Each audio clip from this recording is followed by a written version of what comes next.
Going Cool. live. We're live. Oh, This is great. You're a new live streamer, blogger, podcaster. Done it all under quarantine.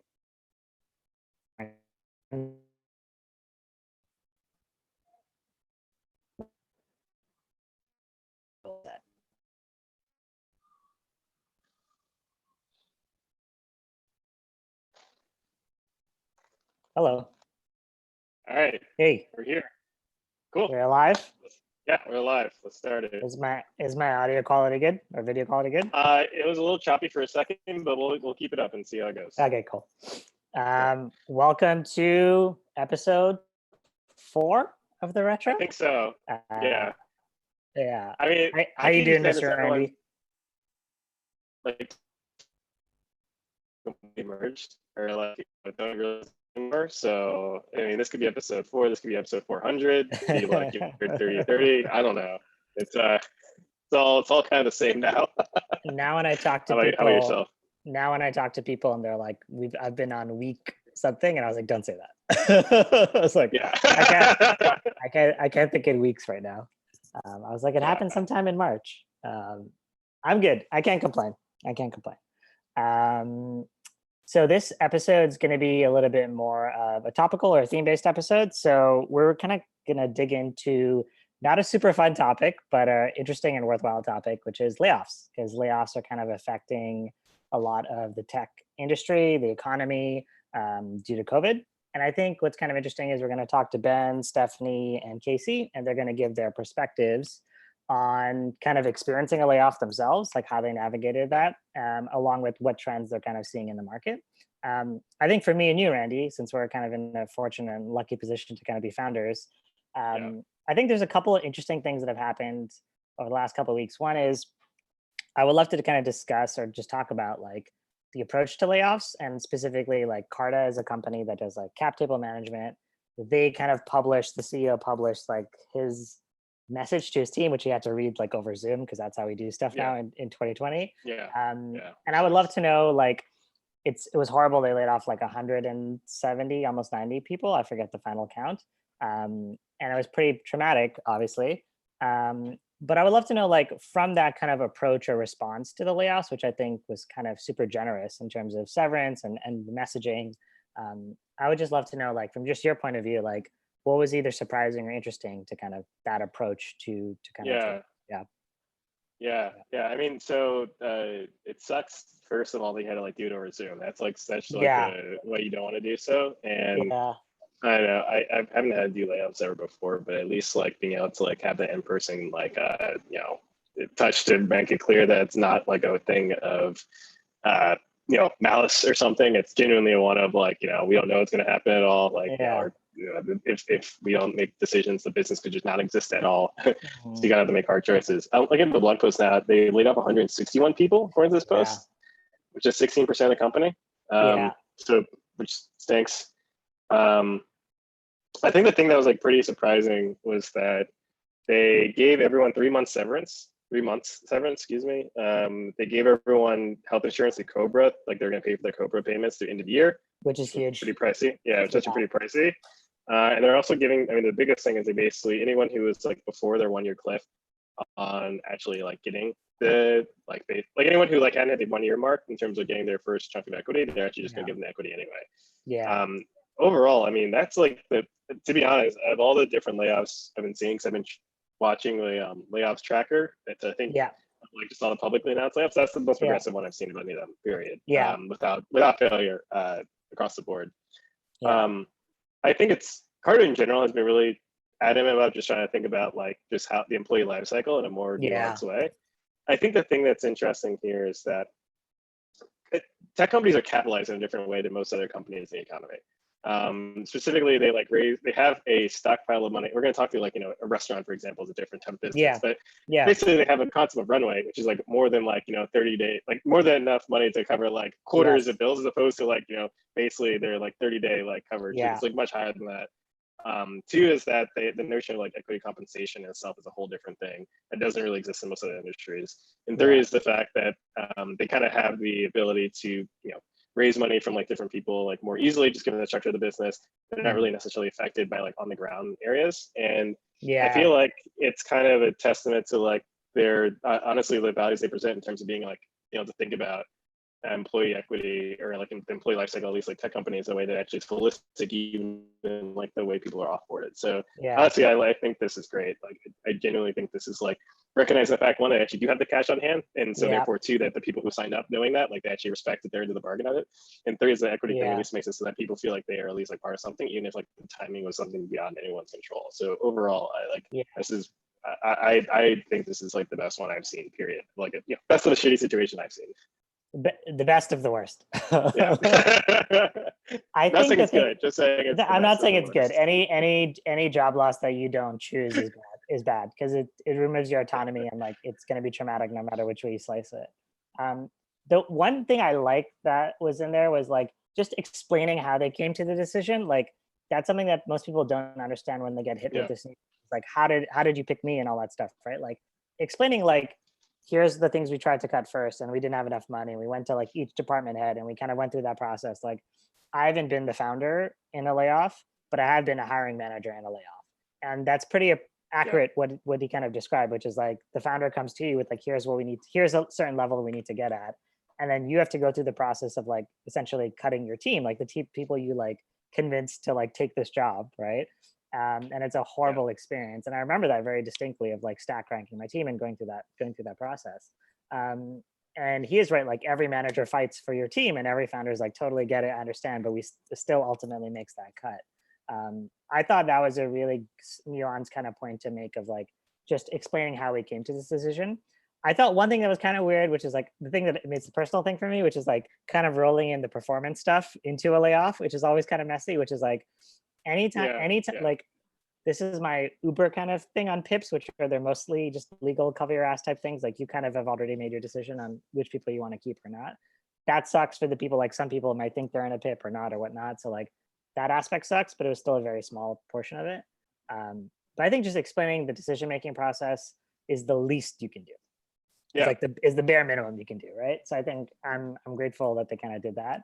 And I think the big part was something that they never fully got out, which was like the alumni network concept of like, these are people and connections that you're going to use over your career. So it doesn't necessarily end now. I thought that was a really great concept. And I wish more companies kind of did that in a more formal capacity, similar to university. But I agree, it's probably the most progressive. It's probably the strongest. I've seen so many way worse versions of this, like all kinds of way worse versions of this. The healthcare one is a huge non-trivial one, like given we're in a health crisis right now. So that's a huge one. Why do you think they are the most progressive at? I was making a comment about values, but I mean also there's the reality of financials. Do you think it's just like they raise a crazy amount of money so they're going to throw money around, or you think they just like at least thought a couple steps ahead in case of that? I think one, you're spot on. They have more money. Yes, definitely. They have more money. It's easier to be generous when you have more money. That's obvious. I do think early on, they've always been progressive or at least transparent with their values. And I think they've had a pretty progressive labor policy because they have the concept of like, they don't call it firings or quittings, but it's someone leaves and like they always get paid severance no matter what. So there's all these nuances that they think about, which is, I think I don't know if it's even progressive or regressive, but I think it's just a more modern way to think about work, which is like, it's closer to a university, especially if you want to grow the company and it's a place where people kind of come through, right? Like a university has an alumni network. They have graduates. They hit up alumni for donations, right? There's so many like versions of this model. And like the old version of a corporation, which is like 30 years in a company and there's a pension, like that's not there anymore. And like now people switch a lot more, but now it's even more transient version where there's a lot of freelancers and gig workers, right? So like a lot of the laws and culture are like based on something that's like 30 years out of date, right? Like like the termination laws are based on like we for 30 years, which no one does anymore, right? So I think it's just a very modern version of how you think of a company, and then it affects like every aspect of it, including how they think about layoffs and things like that. So I don't know if they're generous or they're just kind of modern, right? If you think about it, or a bit of both. Like honestly, maybe a little bit of both. And a lot of other companies are just horribly out of date. I mean, So, I mean, you kind of included a note about just that there's a New York Times podcast on Yeah, Prune, like a restaurant yeah, that shut down. yeah. I mean, do you want to just talk about that? I feel like that's a good Ye- comparable to Yeah, just so like, there's this New York Times article on Prune, which is a restaurant in the West East Village, which I've never been to, so I'm not going to claim I was a fan. But there's a very long article about the restaurant owner whose name I want to mention. Da-da-da-da. I want to say it's shit. Who is this person? What is her name? Gabrielle Hamilton. I have the Thank article you. open. Yeah, There we no go. problem. Yeah, she just has to explain due to COVID, she made the decision to shut down her business. And it's a Yeah, very illuminating read. It's very long, just to explain the journey of like a 20-year-old business in New York, which is incredibly impressive to make it to 20 years in any business, but especially a New York restaurant. And she just talks through the different phases and like, when could she pay herself money? When could she have healthcare? When could she like do all these things for her team? And I think at the end, it kind of just made me realize that like this kind of crisis like COVID kind of is exposing how fragile a lot of these business models are. And I'm not an expert in like a restaurant or being a chef or whatever, but I just do know the one thing she keeps talking about is like how the revenue stays the same, but the expenses are just going up. And I'm assuming like yeah, the big expense in her model is like rent, because like rent just keeps going up and up and up and up and up and up. So I do think it's interesting to think about Carta. Like I think Carta, they cut employee staff that's directly related to revenue, and they're probably rejigging a good chunk of their business and their plans, right? I think other yeah, companies may not have enough capital or leadership or talent to do the rejig, or they're just in a business model that can't be worked, right? Like, and I yeah, think that's what I think about the restaurants like Prune, which is like, can this business model work? And like, how can it work? Like, can you actually do that now? So I was just kind of curious and thinking about like, what are the other, I don't want to use Prune as a bad example, but where are the other examples of those like really weak business models that in tech really, right? yeah, That are just going to be like exposed really, really harshly um, through this crisis. That's what I was kind of thinking about. It's a very yeah. sad, like nostalgic read, and I recommend everyone to read it. It's very beautiful too, like just the journey and how someone can build this like organization and this culture and a space for people. So it was very sad to read it, but it also made me like think very deeply on like how things work, like just the inputs and Yeah. outputs to like a business, right? Yeah. Yeah, So I yeah. mean, there's like the line I appreciated much was a lot, which is something. There's a line essentially like all the romance goes out the door when you have to cut your first paycheck or cut your first payroll paycheck, and it's kind of like the saying, right? It's like clearly, and starting a restaurant, it's not coming from a place of like pure capitalism. It's coming from there's something else to it too, right? Yeah, Um, totally. Yeah. I the first thing that comes to mind for whatever my 2 cents is worth is that like uh, before all this stuff went down, back when last year during workplace times, and like WeWork was like the hot topic and all that Yeah. stuff, and like gross margins and that, like Fred Wilson posts about those things, Yeah. and just like businesses that don't have as much. Not to get too much into the finance like weeds of it, but basically companies that don't have high fixed costs essentially Yeah. is there's more specific ways to describe it. Basically, companies that don't have high fixed costs are the ones that are like can most easily be affected by like downturns or like decreases in like in fortune. The rest of our business is the obvious one where like their most fixed cost is like their physical presence somewhere. Yeah. And therefore like as the rent goes up, like their total cost, like their total like revenue available goes down. To tech companies, I mean, it's so interesting how the past recession like generated all these companies that were like the quote unquote future of work type ones like Airbnb Yes. or Uber or Lyft. Yeah, Yeah. those are the ones that feel the most exposed right now. I mean, Yes. Uber and Lyft particularly, I think today is actually Lyft announced like what I say something like 10 to 15% of their company got laid off. Yeah. Yeah. Uber is already expected to do exactly the same in the next couple of days. I don't know what's going to happen with Airbnb in particular. I can talk with them as like a counter case in a second. But the fact is that like it seems like Yeah. companies like that have kind of these super high fixed costs. They can't really change the model particularly easily. They have a lot of things where they can't like if things go down, it's not like the costs like decrease in proportion.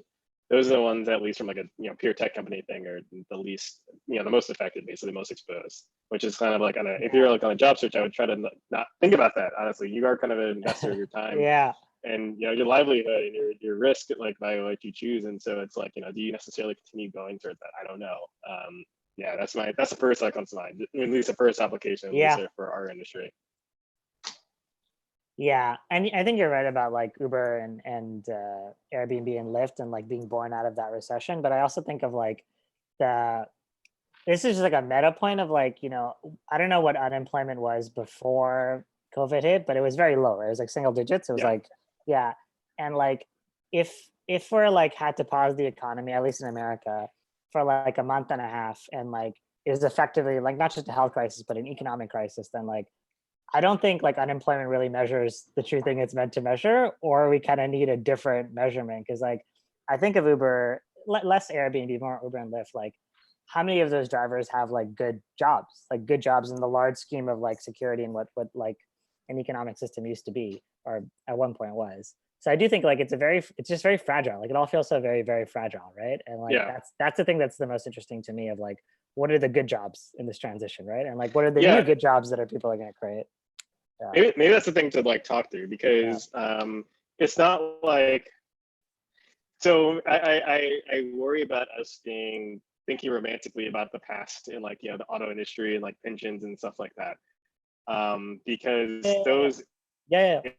areas disappeared, because basically they existed because like they had a monopoly on cars. Things were great, Yeah. and in the 1980s you had the Exactly. rise of like Yeah. Japan Yeah. and Yeah. and, Yeah. and Yeah. so forth, and that got actual competition and therefore decreased. Not only that, but like it made everyone's life segmentable. So in other words, I'm saying that romancing about too much like would also be remiss to admit that like that system existed because they had a monopoly. Basically they had Yeah. the option to basically do that, and that's And actually it not was true now and because it was heavily subsidized with the government, right? yeah, Like it wasn't aggressively, like yeah. it didn't exist in back. So I think that's like the Uber thing is like, going forward, what do we want the good jobs to be, right? And like where do we Yeah. want them to, what do they look like? Like how much of it is us versus the government versus like something else? And like how many of them can actually be there, right? Like truly. That's like the big thing I think about a lot now.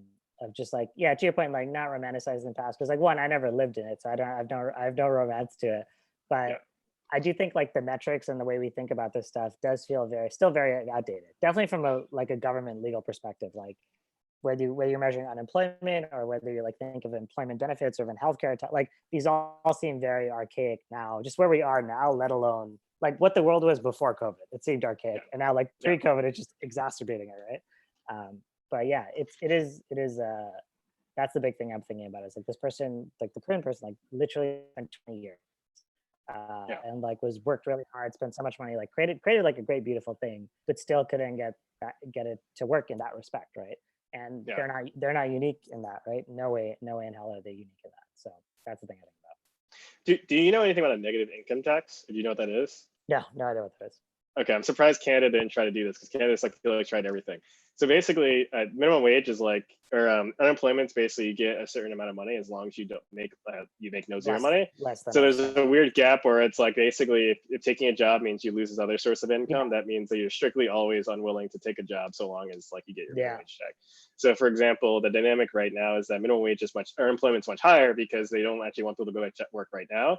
But either Mm. way, it's like if someone's to offer them a job like this very second, most of the jobs that are like would be available, like they're like if you're a grocery store worker or like driving a car, stuff like that, it actually makes more sense to just not work at all, Yeah. because like unemployment's higher. And that was actually on design for various reasons specific to this particular recession. But that's like, the Yeah. general trade-off is basically like, oh, it doesn't even make sense to look for work because like I get more unemployment insurance. Yeah. And Which that's is always the fucked. moral. Which is Yeah, wild, right? it's super fucked. And it's always it's the moral hazard basically, like the way Yeah. it's set up. A Yeah. negative income tax is where it's like if you make below a certain amount, you get you It have negative income tops tax on. tops you up to it effectively, right? Exactly. Yeah. Yeah. So no matter the more money you make, you still get an extra bonus from the government up Mm. until you like the break even point, in which Yeah. case you therefore just like pay normal income tax. Yeah. Something like that. I mean, is so I should caveat. The person kind of advocated a lot for it was Milton Friedman, who's like the big like super like free market guy, but also Milton Yeah. Friedman's the guy behind basic income. So like he Yeah. also like talked about like a minimum income. So it's not like Yeah.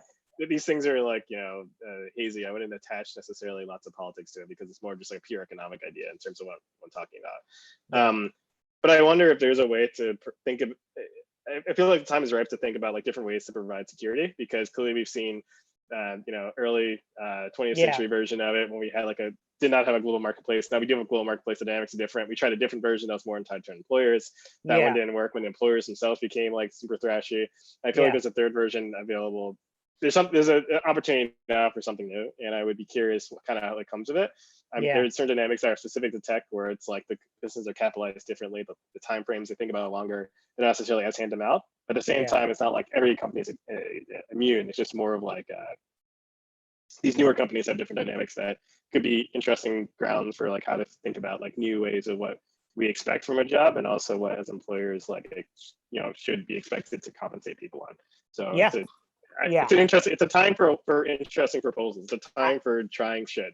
I agree. I think reevaluating the expectation of the social contract between workers and employees and employers, but then also citizens and the government. It all kind of melds together. I totally agree.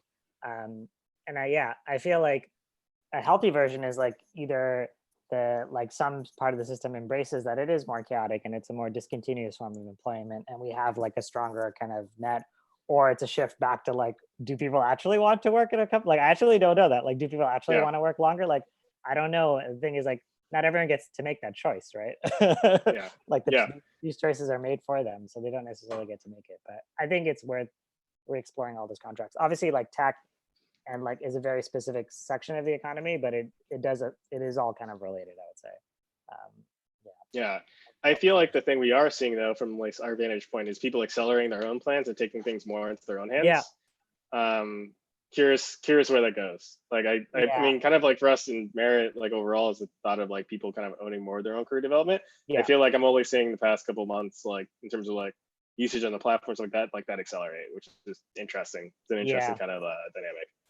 Yeah, I think it's definitely tied to the fact that people spend less time, but it's also people are understanding that, at least in the context of tech, you are bound by the people that you know. Yeah. And you're bound by the opportunities that come to you, and that can't be bound by the company that you work at nowadays.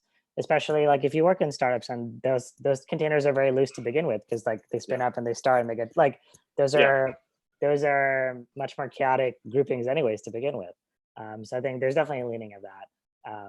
And I think people just feel there's probably just more examples now too, and more paths and more information and more resources and more transparency and more people talking about how things work. So people feel like they can put a lot of the pieces together themselves versus depending on an organization or some entity to kind of do it.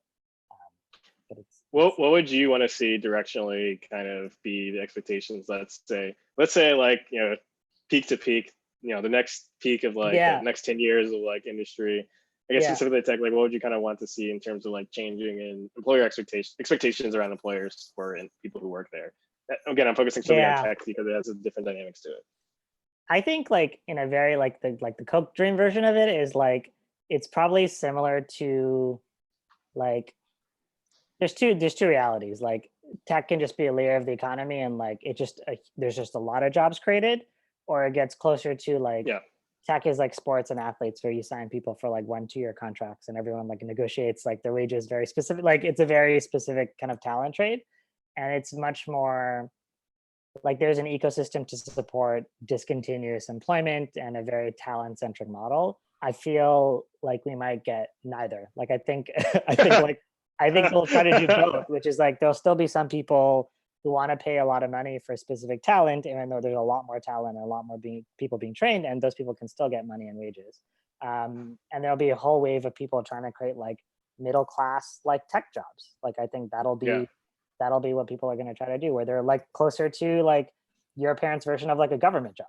It's a secure, stable, it's a good job, right? They were good jobs, right? They're not going to fire you, right?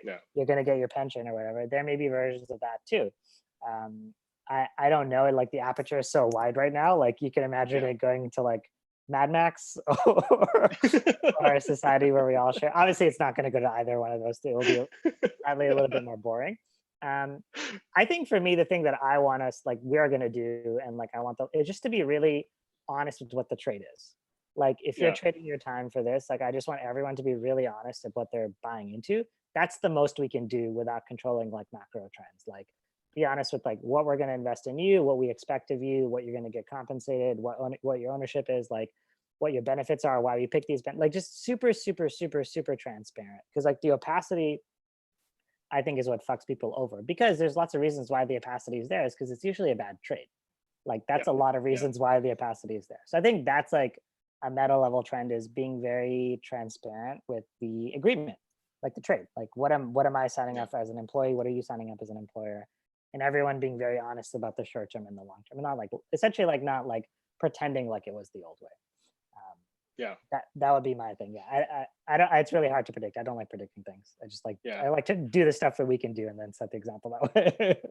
I mean, I don't know. You don't have to give predictions. I'm not going to ask predictions. More of like I'm asking for direction. What about you? Direction. What about you? What do you think? Yeah, I again avoid predictions because I have no idea what tomorrow holds, much less the future. But the thing I like a lot about Carter is I think the biggest gambit, or like the biggest like messed up thing in tech right now is basically equity compensation, and that like equity compensation is structured for like the .com bubble, but like it is like the dynamics have changed completely in the course of the past 20 years. And so it's like I just feel like basically giving people who like work, they make a trade expecting like cash on like their job right now, and also a portion of like this like future wealth we generate in some way be compensated, and that's like not true at all. So Airbnb in particular is less affected like by the Uber stuff we were talking about, where it has high fixed costs because it's actually just a marketplace.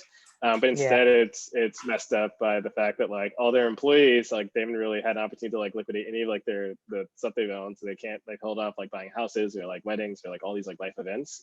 And they basically, the company was like, okay, we're gonna like finally go public this year, and then this year actually happened and things like went to a hot mess, and they could have like everyone could like so many people could de-risk, like all these investors who like want to buy that to like take that trade, all people who like wanted to like de-risk in order to like make a life event. Like I think it's genuinely like if you're like super libertarian, super like pro worker, whatever, like both sides would agree that was just messed up to like avoid like allowing people to like make that trade. Like everyone wanted to make that trade, like it's just a matter of these weird dynamics that have not been updated in 2 cycles of like the tech being going through it. It makes no sense to me.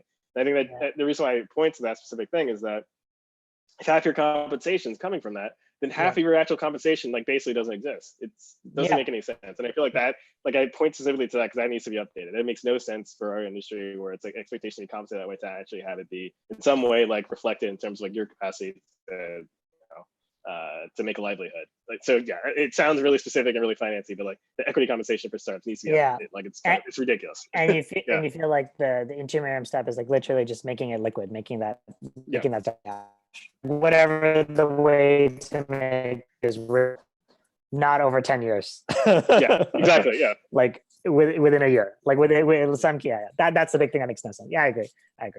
I think that's totally true, which is like, do you expect them to work there for 10 years? No. So then why would you expect them to work 10 years? It's completely ridiculous. It's completely ridiculous. It's like, and the founders of it, like, they're not going to leave, right? So it's like, they can take that time frame, but like no one else can. So it's like, it's sick. Like, that's not a way to really make people particularly happy. Yeah. I'm with you on that. All that stuff is very, very, very outdated, as we all know. Yeah. Cool. You included in the, is next person here? No. Okay. I was gonna say, well, right before they come on, you included in the notes the thing about the auto worker, the contract of Detroit or something like that. Yeah, the treaty. Yeah, that was like a random thing I was looking at, which was like the Treaty of, what was it? Treaty of Detroit. Yes. That was fascinating. I didn't know about that. Yeah, so I was reading that book, The Great Democracy by the Warren Advisor, and they were just talking about like how it was effectively just like a big kind of like horse trade of like you cover, and it was just super fascinating. And like the main concept is like post World War II, it was like the trade unions and the big essentially General Motors, Ford, and Chrysler effectively kind of defined like what unemployment benefits, healthcare, pensions, vacation time, kind of together collectively as like effectively they subbed in as like part of the government effectively, right? Like in the most of the job creation at that time. I just thought it was super fascinating. We should also link this in the thing. Yeah, Yeah. I mean, the reason why I bring it up is like the reason why I have a big stink. I love that you posted that. The reason I have a big stink Yeah. about the employee equity thing is that I last summer read the Super Meaty like Capital in the 21st Century, which is like the source of a lot of ideas like in the Warren stuff as well. Yeah. And for me, like one big takeaway is most wealth for like non-super rich people has been create the real estate. Yeah. It feels like, you know, feudal in nature that like that's still the case, and it feels like at least for like Yeah. one small industry where like people do make wealth through just like, you know, owning a portion of the business that they help create. It Yeah. feels messed up that we actually don't. It's actually you know, false in most cases. You can't Yeah. actually like own part of that. Yeah. So it's like just unlock that now, generate like more like, you know, capacity for people to at least like own something on what they produce. I'm with you. Like we've done it other ways before, like because real estate was also a horse trade. Real estate was literally just like, Yeah. you got all this land, like, you know, we'll, you know, cut you a tax break if you just like do something with it. I agree. It's messed up. Mr. Ben is with us. Give me Sorry. 1 second because I'm going to switch from my hotspot to the Wi-Fi, and I hope this works before you join.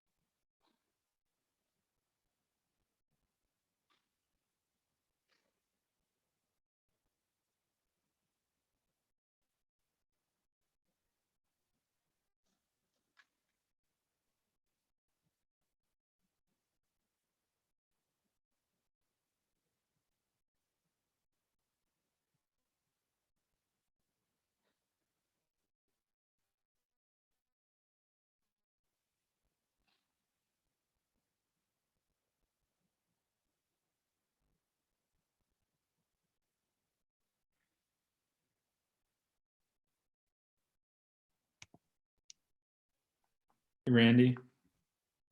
Hey Ben, how's it going? Good. Good. Good to see you again. Kirk is going to be here in 1 second. We're doing like a quick internet switch for everything. But how are, remind me where you're calling from again. So I'm in North Carolina, in Durham. Okay, cool. How's North Carolina right now? We're doing okay. So I don't think we have as many cases as a number of other metro areas. So I've talked to a few people up in New York City, and I think that's where you're based, right? Yeah. And yeah, it's pretty bad up there. So all things considered, I think we have it pretty good. So How you doing, Ben? That's good. Hey, Kirk, how's it going? Going well. It's going well. Sorry, I tried to bold. The internet's getting rocked where I live. Like people are just it's not doing well during the daytime. So I'm tethering from my phone. So how are you? How's your Friday? Good.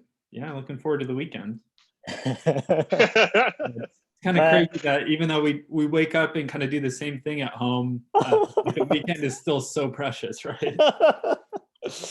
But what is the weekend? Who is the weekend? I was explaining to someone how so your brain's like really good at like getting rid of redundant information. So it's like that's why like if you do the same thing over and over again, like time like flies because literally your brain just like throws it all out because it's like, oh, it's the same shit. Like we don't need to deal with it anymore. So like this is like a super intense version of that where it's like you stay in the same place and do the same thing like 5 days out of the week and maybe do something slightly different on the 7th or 6th day. And it's just like, you know, I don't know what day it is anymore. It could be day 100, it could be day 2000.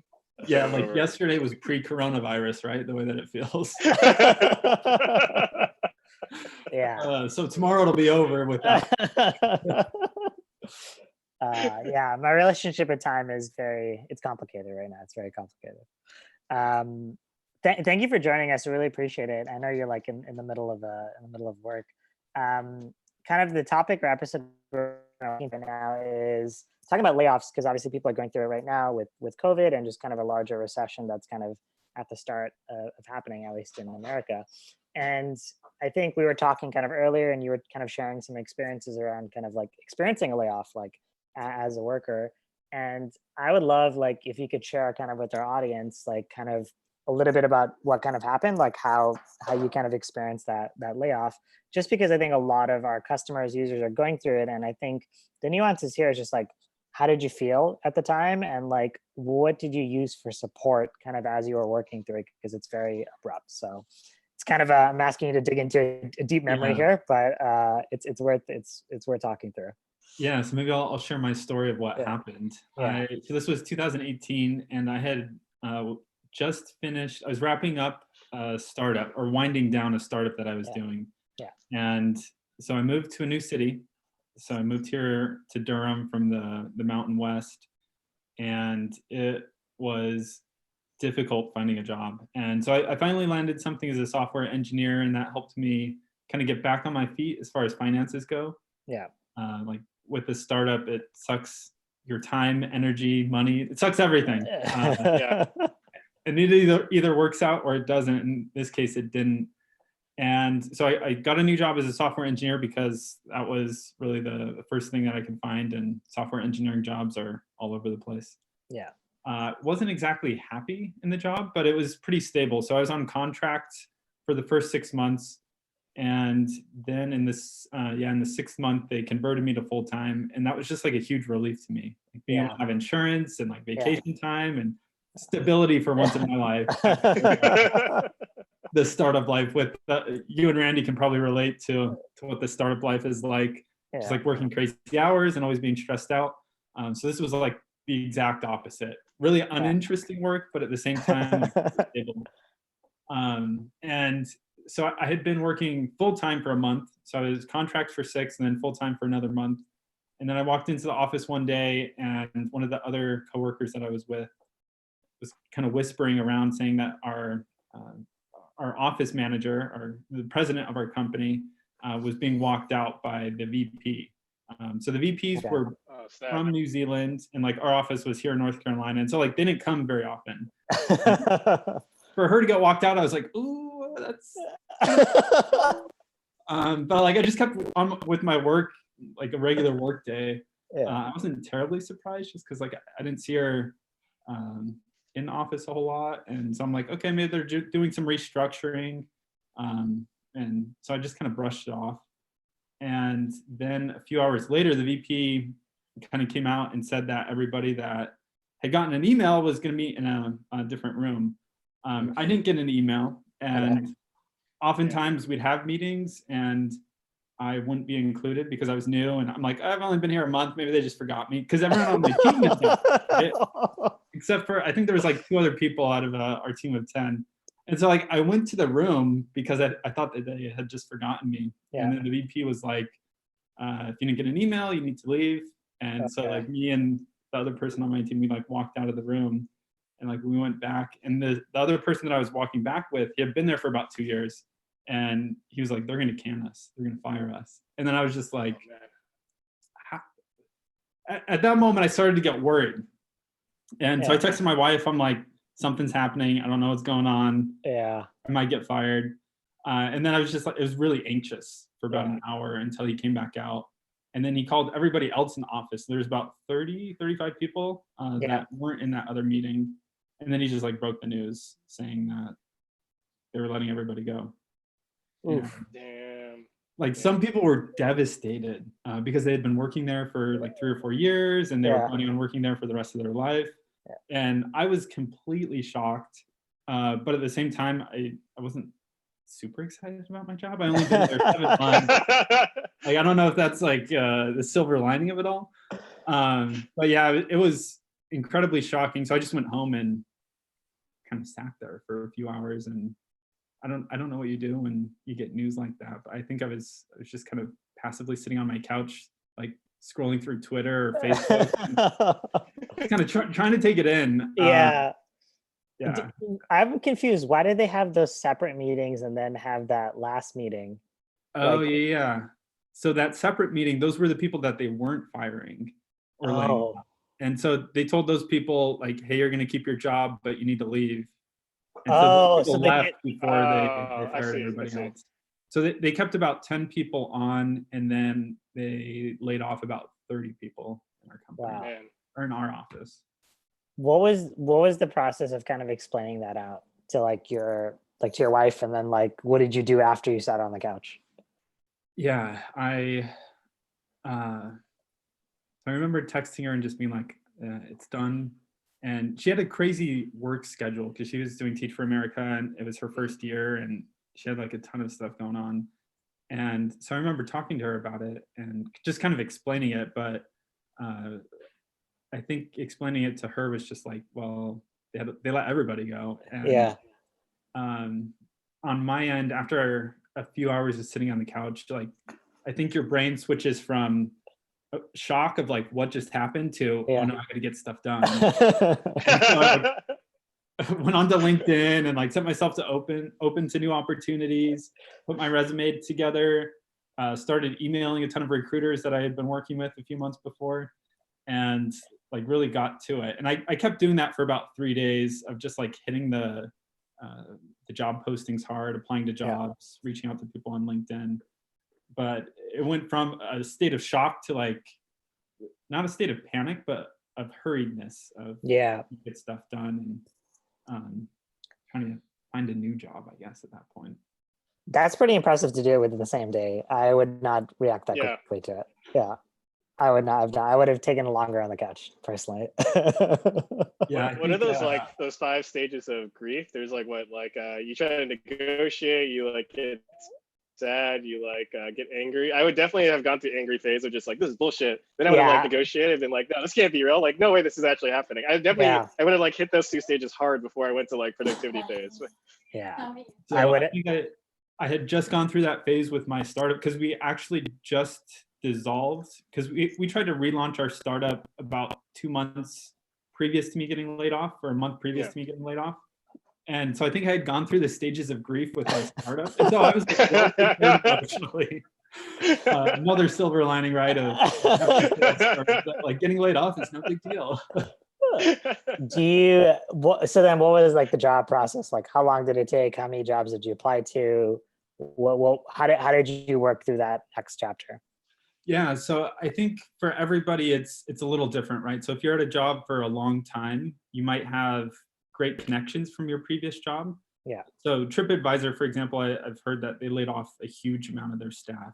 And I imagine that there's a core group that are being laid off together, that know each other and have that network. But you don't have a network outside of the company if you've worked there for a while. I was lucky enough to not have worked there for a while, but I had just moved to Raleigh, or to Durham, 7-8 months before that. So I didn't have a network to reach out to and kind of help me get into my next position. So what I ended up doing was working with recruiters, applying, cold to job postings, and reaching out to a lot of people on LinkedIn. So I would meet with people just randomly one-on-one to get their help, just like networking in a coffee shop. And that really helped boost my morale as far as getting out into, I guess, the community and meeting people and just realizing what was out there. And then one of the people that I contacted on LinkedIn was a business owner, and he was running a small startup, and it was in the space that I wanted to be in with recruiting technology. I wanted to move from software engineering to product management, and it ended up being a pretty good fit at the time. And so I took that position. It took about a month, and I'd say that I went through probably about 5 interviews before getting to that one, and probably applied to, I don't know, 100, 150 different jobs. Yeah.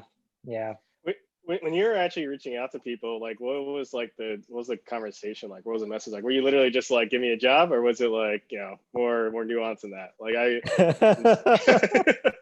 Yeah, I don't know if I was reeking of desperation. I learned pretty quickly though that people don't respond to desperation. So I changed that pretty fast. I had 2 different kind of LinkedIn messages that I would send out. So to business owners, I would send out a message that's like, hey, I'm interested in your company, I want to learn more.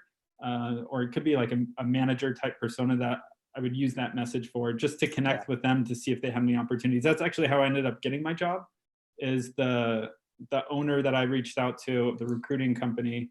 We had a call, we talked about stuff, I explained my background, and then he invited me in for kind of a more formal interview. So that was one. And then for network connections, I studied this a lot, and I actually continued doing this for about a year just because it was so fun meeting up with people. But I would just say, hey, I'm looking to make a career change. I'm also new to the area, would love your advice, and I would ask for a phone call. I'd be like, can I jump on a phone call for about 30 minutes with you?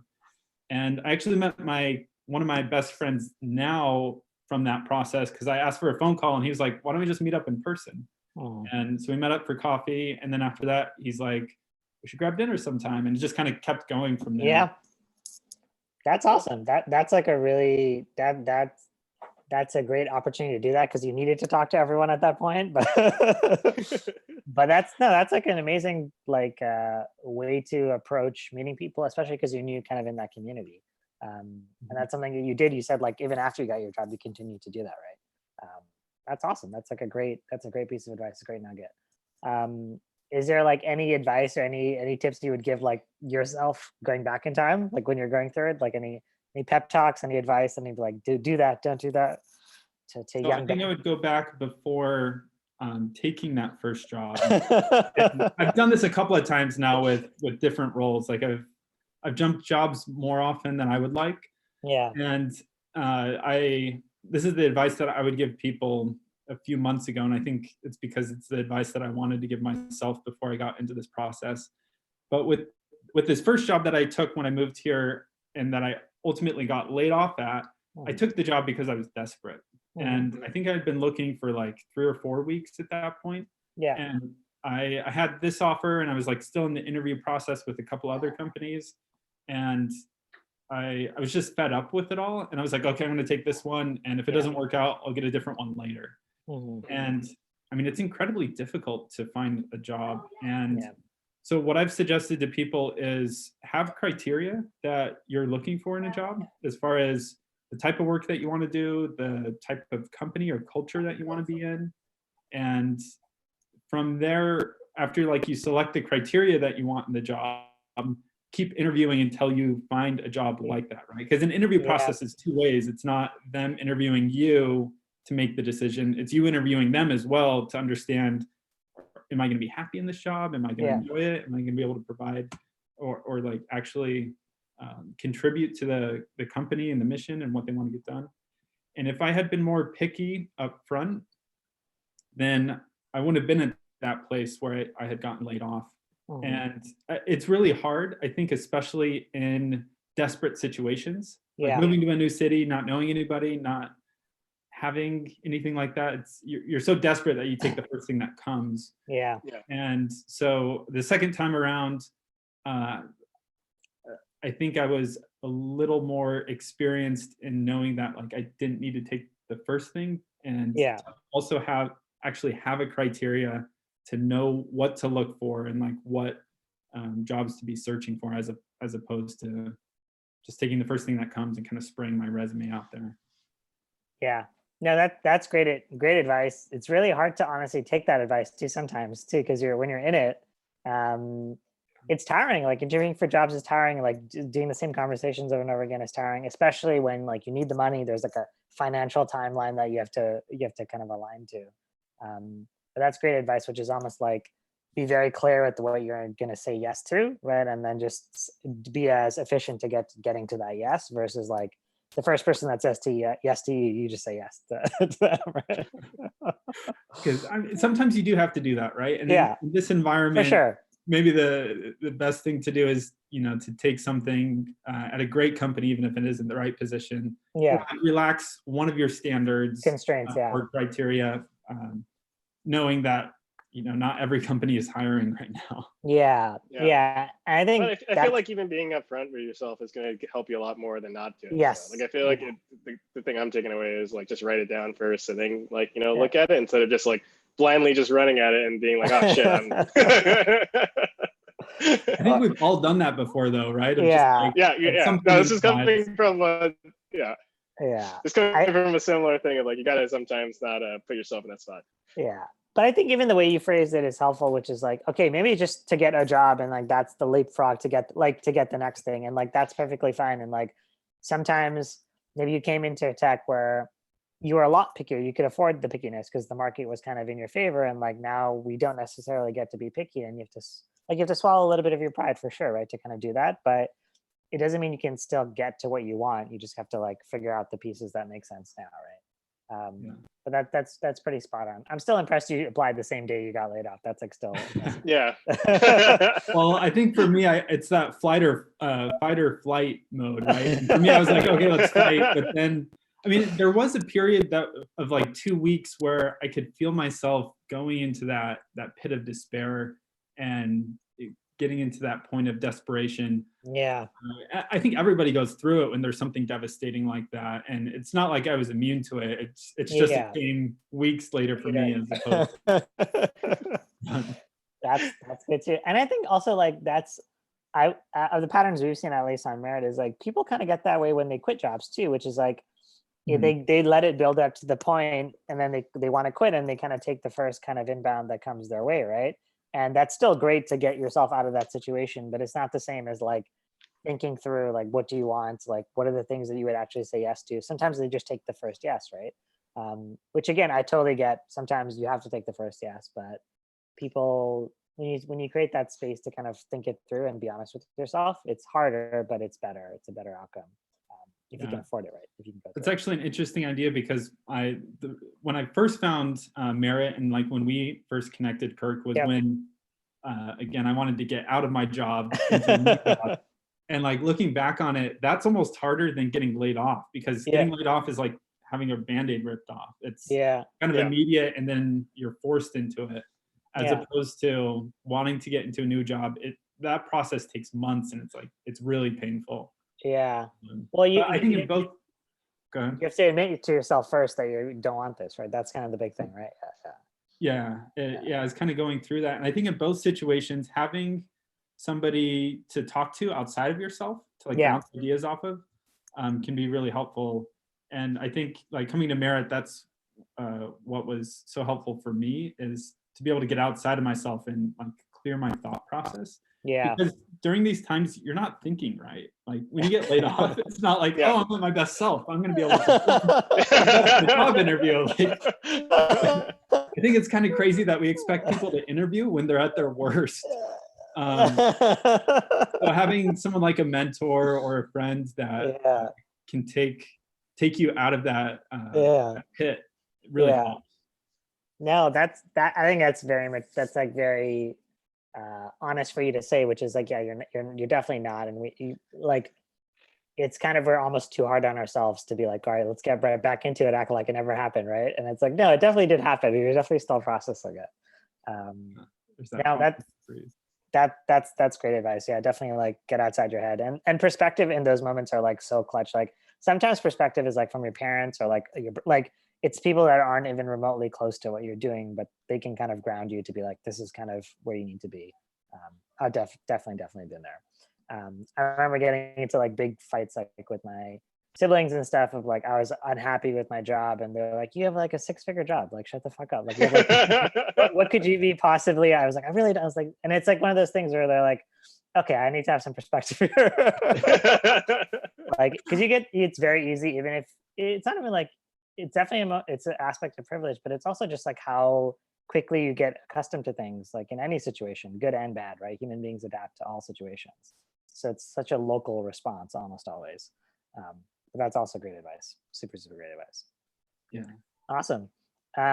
Well, before we let you go, we all ask everyone, which is like, in this hilarious, crazy, scary, fun, weird, boring, stressful time, what's something that has like a book, a movie, a mantra, a video game, some ritual that's like brought you joy in these days?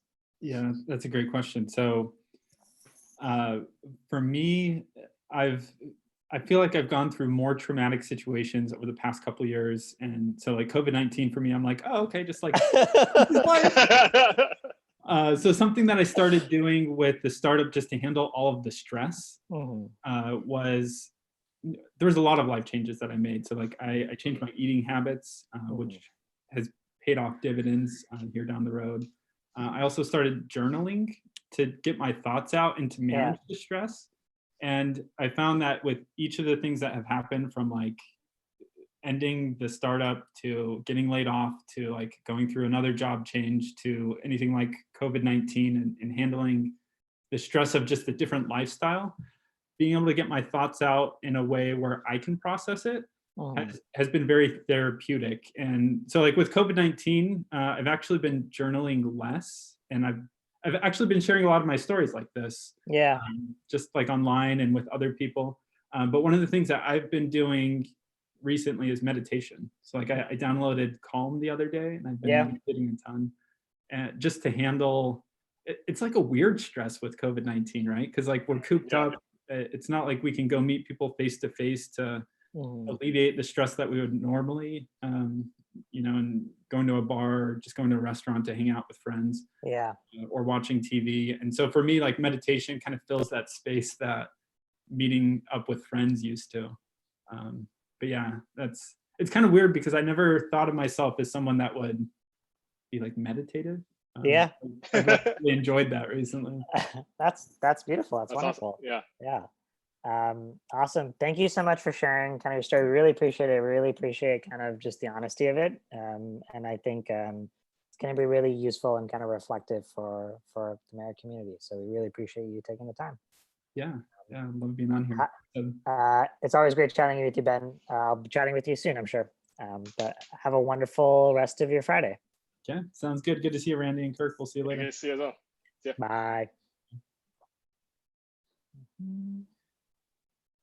Cool. No, that was nice. Yeah, that was. I was gonna say that I feel like it's so interesting to me how between his story, your stories of like, you know, when you went through like a merger and like all that kind of stuff, it's just like everyone remembers the afternoon so like crystal clear. Crystal clear, yeah. So crystal clear. It's like every detail. It's like a room, like the numbers, the colors. It's very It's bonding through shared trauma is always what I call it. All right. Let's take a couple minutes break, and then we'll get the next person on. Is that cool? Let's do it.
Mr. KC. What is up? Kirk, your hair is Go. I didn't realize you had hair and it could grow that long. Yeah, it's like a chia pet.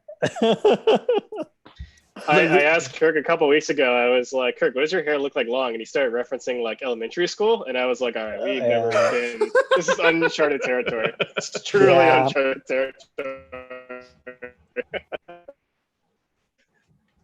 Yeah, it's weird. It's really weird to have hair. I don't know what to do with this. How are you, Mr. Casey? I'm doing all right. Did you get a haircut? Did you get a haircut at Corsi? Yeah, so like you look freshly trimmed. 2 weeks ago. I mean, the thing is though, right? It's like in a very particular angle. It looks great, but if I go to the side, it's like super messed up. So I gotta like push my hair to be in a very specific spot, optimized for this angle. And yeah, then, you got a zoom cut, which is like it just looks good for the zoom, and then you just do it like that. In the back of my head, it's like the mullet metaphor. It's like kind of like all right, presentable and then like hot mess. Who cut your hair? My wife cut my hair. That's beautiful. Yeah, like 2 weeks ago, we just got like I was like I can't do this. We used like not even a proper pair of clippers. She's just like, oh my god, what am I doing? I think I'm gonna ride this one out as long as possible. But Donnie, my wife, has been very kind and has offered to do it. But I'm like, let's see where this goes. Let's chase it a little bit. Let it ride. Let it ride. How's your week? How's your Friday? Friday's good. Glad it's Friday. Although it's May, which is bananas. Yeah. But Friday's good. Got the end of the week. Got some cooking lined up. Gonna chill. So I'm cool. Kind of excited to like wind down, close off the week. Likewise, we Donnie went to go get some groceries during midday when the supermarkets aren't like super packed, and now the activity is like, what are we cooking this weekend? Like that's the big du jour. Like, what do we want to cook? What's the longest, slowest thing we can cook? Ooh, I did 48-hour ribs. You did 48-hour ribs? Which is just you don't do anything. I did it the second time. It's the second time last weekend. I made 2 batches and I'm gonna heat up the other one tonight for dinner. You're gonna have to share photos of this. We need visual proof at some point. Let's see. Yeah. I think I took photos. I put it on Insta at some point. Like the first go around. Yeah. Thank you for taking the time. Thank you for joining us. This kind of episode is a little bit more themed, is a little bit more topical.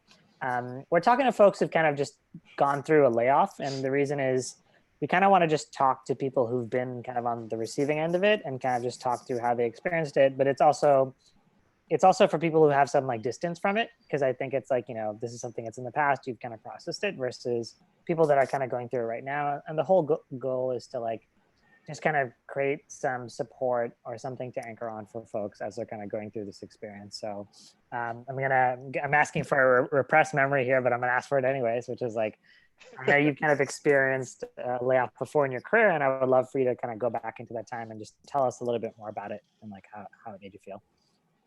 Yeah, so what happened? So it was like 2007. So I was living in San Francisco, and it was my first job out of grad school.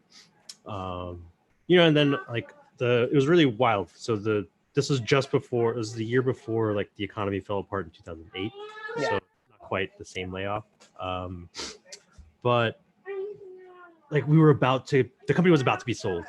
Yeah. And they did the thing where they told everyone in all hands meeting, like, we exited, hooray, just like crossing the T's, dotting the I's.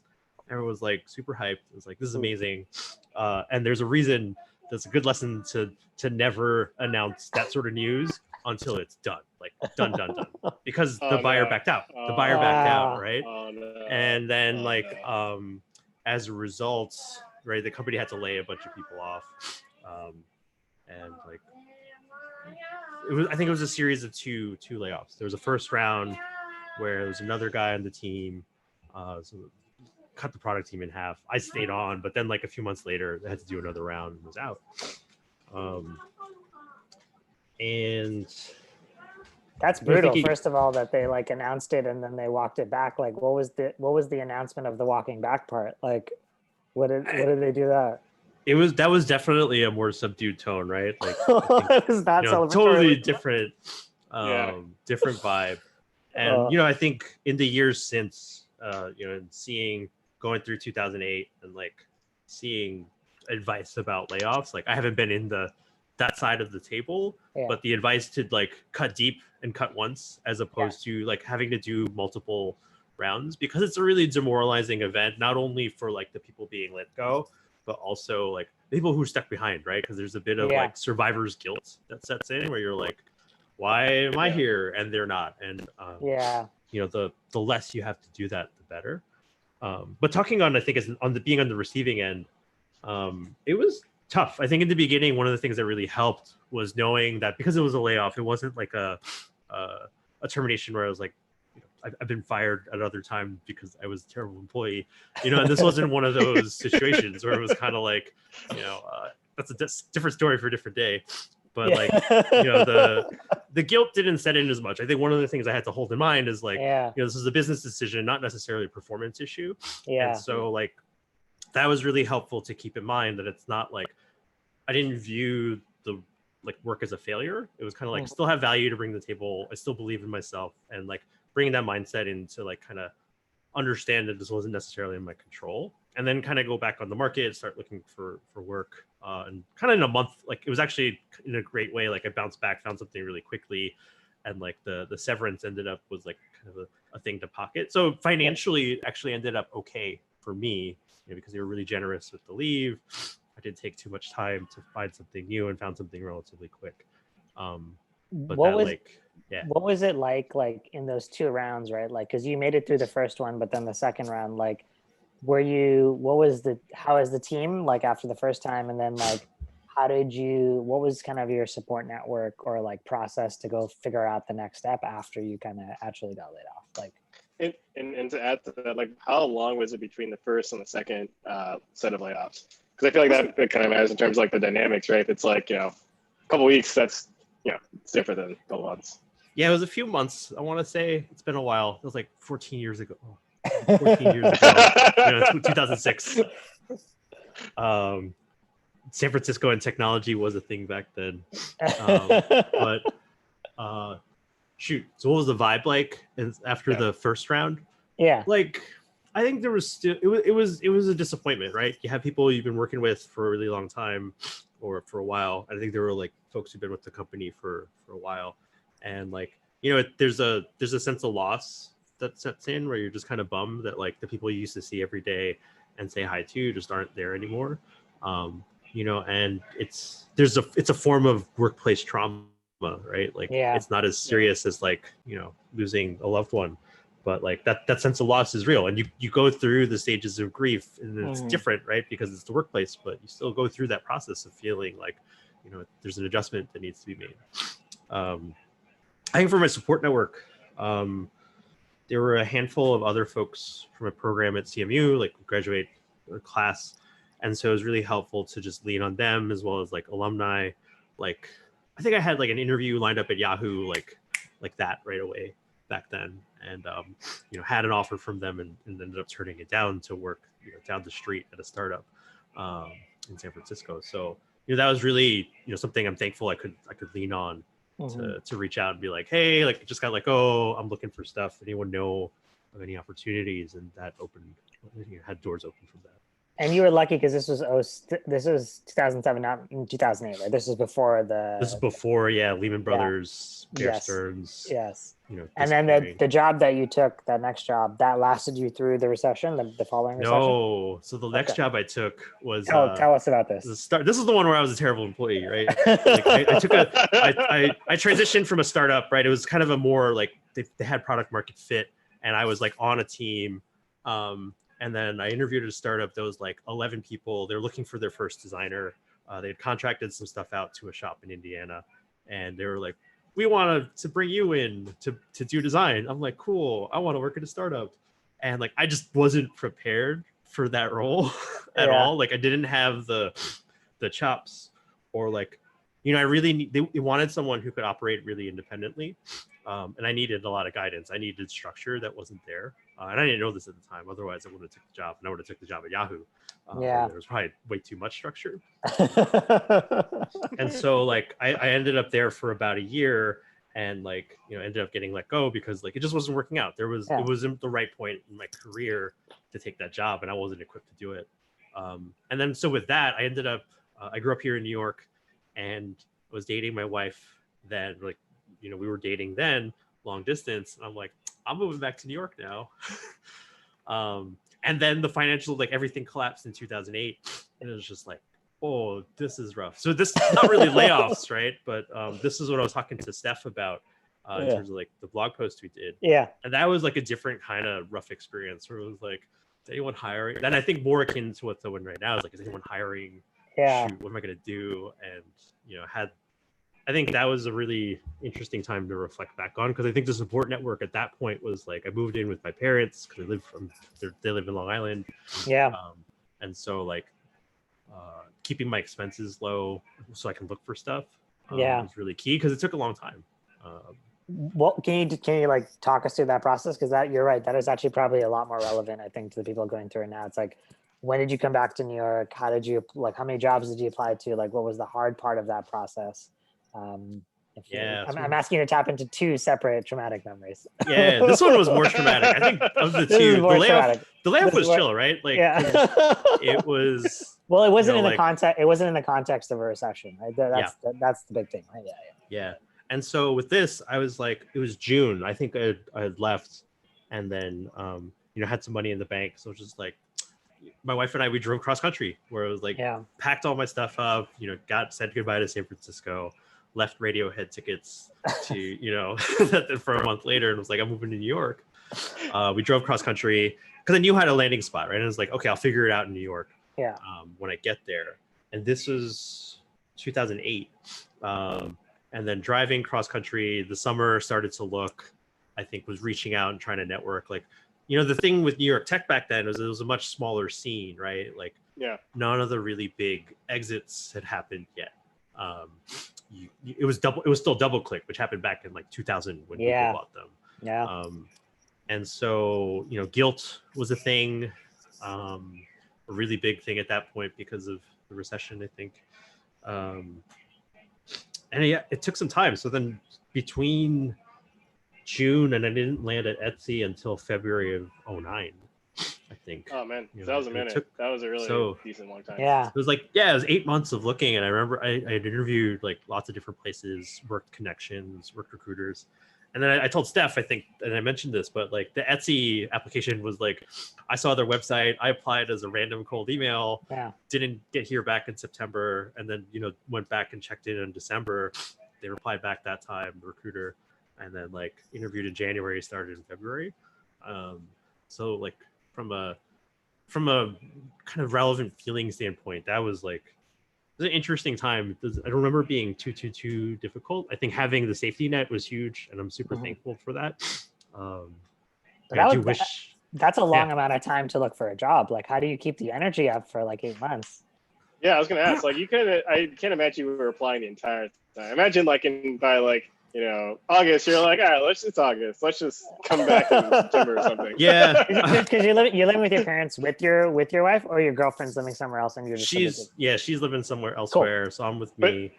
But you're like both in the city and like you're like at your parents' house. So it's not like the roof is good. So you have somewhere to stay, which is the most. Yeah, I had a roof over my head. I was fed, clothed. I was good. Had cash in the pocket. So it wasn't like dire straits. Yeah. And I think because of that, right, I was like, well, like it's not so bad. I can kind of like, wasn't as structured. Whereas if it happened now, right, like there would be a much more disciplined and structured approach where it'd be like, cool, this is, job process is a sales funnel. Yeah. Fill up the top of the funnel. Here are the opportunities. Here's who I want to talk to, right? Well, you have a kid and you have a wife. It's different now, right? Like, it's a totally different. Yeah. Yeah, but even having the experience too of how to approach that, like even then, I wish I had approached it, and I kind of did, right? Like I had a list of like, here's why I have applications out. Yeah.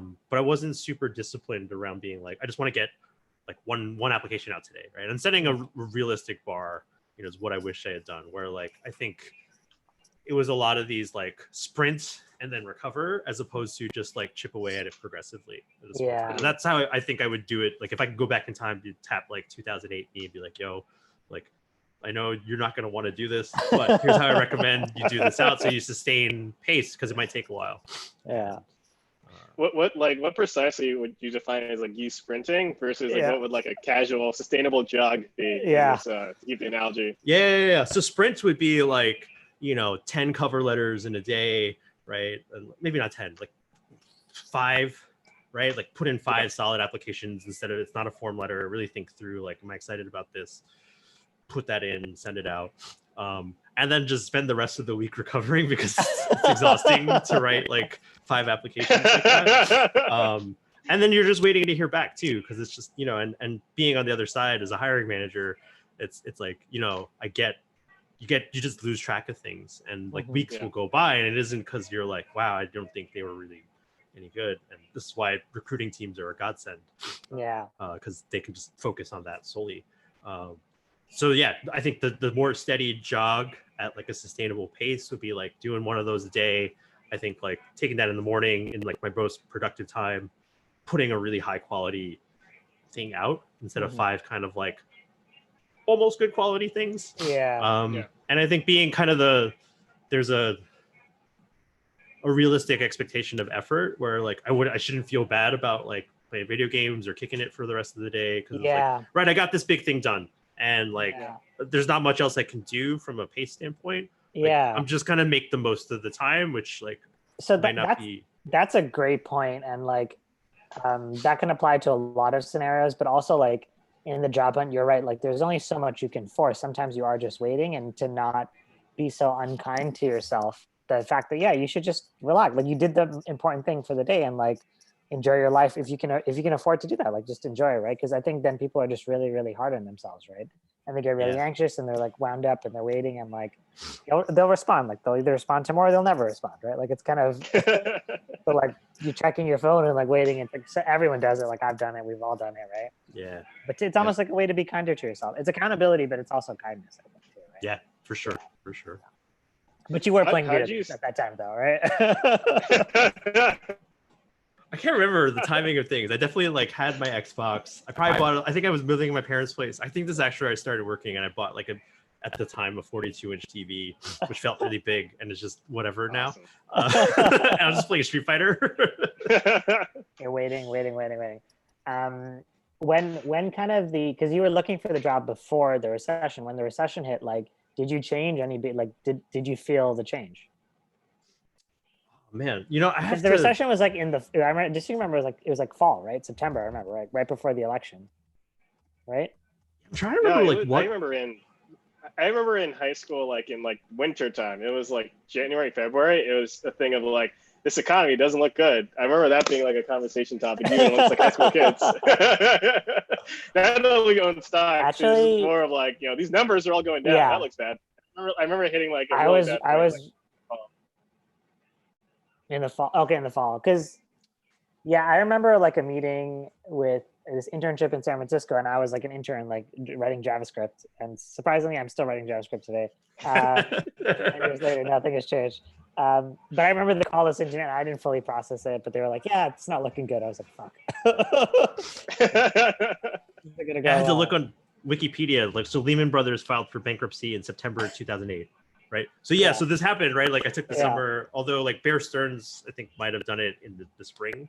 So it's kind of like a slow unwinding of that. And like, I think New York being like the financial center, especially in, like on this side, at least this side of the globe, right? Definitely felt that where, it slowed down and I didn't have like as many leads. I think there were just fewer bites, as well as like, I think there might have been an opportunity or two. I got to go back in time. Like I might have turned down, or like I'm not excited about this. So it wasn't like too. I think having the safety net was afforded, the ability to be a little more picky. Did you do like the coffee tour, like the coffee world tour, just like trying to just talk to random people, or is it mostly just like applications and cover letters and that whole thing? Yeah, like I think, the thing that's happened over the years is I've come out of my shell. So like back then, also not pre-Twitter, I think my Twitter account was around then. I just didn't use it very often. Like I signed up in 2007. And I was just like, what is this? This is garbage. And like, right, that's another skill that took time for me to develop, right? I think it wasn't until after getting plugged into the New York technology scene and feeling, empowered in that way. Like I just wasn't as enterprising, I think, as other folks have been. And I wish I had done that. But I was just more like, company websites, job boards, alumni connections. And like, now I think I would do more of that and be like, hey, so-and-so is like, I'm just going to reach out. They seem interesting. You mentioned that like you would treat it like a sales funnel or whatever. Like you're like, oh, it's fun. Like what do you actually mean by that for like people who don't think of it that way? Like so they're right. In any process, if you think of a funnel, it's really fat on the top and then narrow in the beginning, or narrow at the end. And like the outcome you want is, in this case, a job you're like super excited about, where you're happy about the role, compensation, like the whole package, what you'll be doing. And so working backwards from that, to get that job, you got to interview at a certain number of places. To get those like in-person interviews, you got to get a certain number of phone screens. To get a certain number of phone screens, you got to send out a number of applications. Yeah. To figure out where to apply to, you got to identify the opportunities, right? Yeah. And so breaking it up by the different stages and seeing like, cool, here are the opportunities I'm excited about, right? Like, if having worked at a SaaS company for like the last 5 years, things make a lot more sense, right? Here's your sales development function that's just going out trying to identify opportunities. Like here are the potential shots you can take, and just lining that up. So so actually back to how would I pace myself? I would probably spend one day just prospecting, being like, go on different company websites. Who am I excited about? Which is what I did, right? I saw Etsy. I was like, anything interesting here? Oh, that's cool. There's like a UX role here. I'm gonna bookmark that. Design agencies. Let me go through and find like agencies whose work I admire, people who I think are good and like that are doing the kind of work I want to be doing, and then built a short list. And I think it was the work there was being creative in terms of like how to find opportunities I was excited about, which was like the companies I wanted to work at. Like I really wanted to work at ESPN, but they only hire people up in Bristol. So I was like, that's really far. But going through, and then how do I open myself up to some serendipity? Like Craigslist was oddly a really good list of like, there's a ton of trash, but there's a few like diamonds in the rough there, to find like things that are interesting. And like the New York tech job boards and like mailing lists and stuff. And you applied to jobs off Craigslist in 08? Yeah, there was one company. There was this like I think they're still around. They it was a really well written job description. Right? Like I think they created some mystery around it. It was like a well formed, coherent thought of like, here's what we're looking for, here's who we are. And I was like, this sounds really interesting. And then went and interviewed with them. And I think the product was too technical. I wasn't super excited digging into it. But yeah, there was a thing off Craigslist that was like, this looks like it could be cool. That's amazing. That's awesome. You found the opportunities you found the one of the better posts on Craigslist. Yeah, there's a lot of crappy ones. There's a ton of trash. A lot of noise, but there's gold in there, which is why it's a successful business. Thank you for just honestly talking through all of that. That's like there are a lot of really good nuggets there, and like I appreciate the reflection and kind of the honesty on it. I have to ask, like, before we let you go, what's in the last, I know we talked like a couple weeks ago, but like what is sparking joy? What's a good distraction? What's keeping you up? What's keeping you engaged right now? It's a book, a movie show, a ritual, a TV. Oh yeah, my God, can you see? What is that? I didn't find the ribs, but this is a pork roast. I did a roasted pork shoulder the other day. I'm sorry. So the pork is what's bringing you joy. Yeah, doing slow roasted beets has been real good. We've been doing like, although we haven't done it this week as much, like dance parties with my son. Nice. Where he just like we'll jam to like old music. Like, what's old music? What counts as old music? Let's see. Frank Ocean. Yeah. We've lived this much and this long. Blind. Goldie. No. Let's see. CeeLo Green. Ooh. Let's see. Justin Timberlake. Yeah, that's Aretha in there. Aretha. Okay. That's good. Going way back. Outcast, hey big fan. Nice. Wow. Nice. So like, That's good. No, yeah, or like late 2000s music. I like it. He's helping me and my wife revisit like our best year, not our best years, our glory years, our younger years, and like get down. Like I was thinking the other day, I was putting together a slideshow, and I wanted to put a Chappelle Show reference in there, and I'm like, my brain was melting. Who's gonna get this? Because it's like this is a 20-year-old reference at this point. And I'm like, oh, I'm gonna be that guy. That's like, I remember growing up thinking about like stuff in the 70s that I hadn't been around for, even the 80s. I'm just like, I don't have a reference point for this. And I'm like, is Chappelle Show gonna be that for like some other kid who's gonna be for sure seeing this and is just like, what are you talking about? And they'll be like, oh, it's like Key and Peele, and you're like, no, it's the other way around. It's the other way around. Yeah. Yeah, man, if Chappelle Show's like old, I'm done. So I'm an old dog. I still reference Chappelle Show. Like I feel like on a recurring basis. So, man. It matters too when you watched it, right? Like, yeah. How old were you? Were you like 8, 9, 10? Which great on your parents. What were you doing? That's super chill on your parents. Versus like in your teens. Like it was my 20s, I think. Like I was in San Francisco, like digging. I had those DVDs and like watching. Like I didn't watch them on air. I was like, this is amazing. Like I got there late. For me, my brother is he's 5 years older, so I feel like I always got to see like stuff a couple years early, just because it was like he was able to, and I was like, I'm here too. What's up? So, yeah, like you have access to this, and it's like cool. So I'm just gonna hang around you, and you ain't getting rid of me. So. Cool. Thank you so much, Casey. Thanks for having me. We really appreciate it. Enjoy the rest of your Friday. Enjoy the weekend. Enjoy the smoked meats. Enjoy the smoked meats, and the Chappelle Show, and the CeeLo Green. And it's like a beautiful time capsule. Oh, one thing, man. 2020. Go for it. That's where I got it. That's the world I got to live in for now. Thanks, guys. Talk to you guys soon. Bye.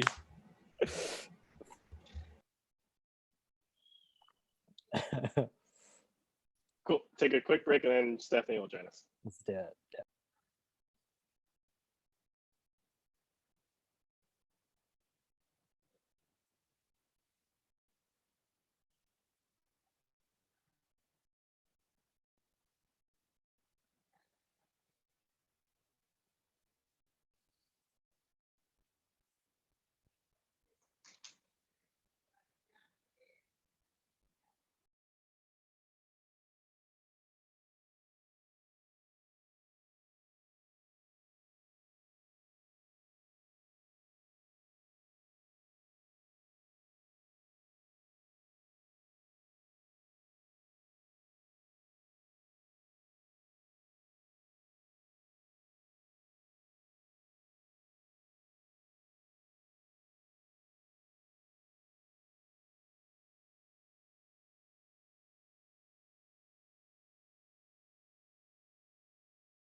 Steph.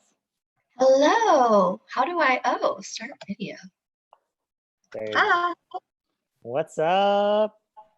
Wow. My favorite people. What's up? You do. Appreciate it. How you How living, are you Steph? holding up? Good. Was, well, as good as one can be, but I kind of go in between putting the blinds down and putting the blinds up, and I think that's a metaphor for how. No, that's a beautiful metaphor. Like even before you finish the sentence, I was like, putting the blinds up and putting the blinds down describes my state of mind for the past 3 weeks. Yes. Yeah. I've entered a phase of just like kind of like maybe I'm becoming more American, where it's just like I'm just becoming more stubborn about like going outside and being like I'm gonna go for a walk, and it was like raining really hard, and I'm like, fuck, I'm still gonna go for a walk. So I just like put on a bigger jacket and I just like walked around.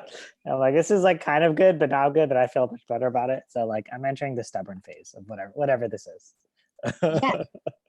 I did the same with a bike ride. I was like, I'm going for a bike ride today. It started raining, as New York always does. And then I was, it's okay. We're still doing it. How's your week? How's your Friday going? It's been extremely crazy with work. I guess the first few weeks, everyone was like, let's get adjusted to work from home. Take the time you need. And now it's like, okay, we're adjusted. Go. Yeah, I feel like everyone's been working later. Yeah, I was gonna say, are you working more, working longer? Yeah, I feel like we're working collectively as a group longer and more, or we're on Slack on like a lot later than usual.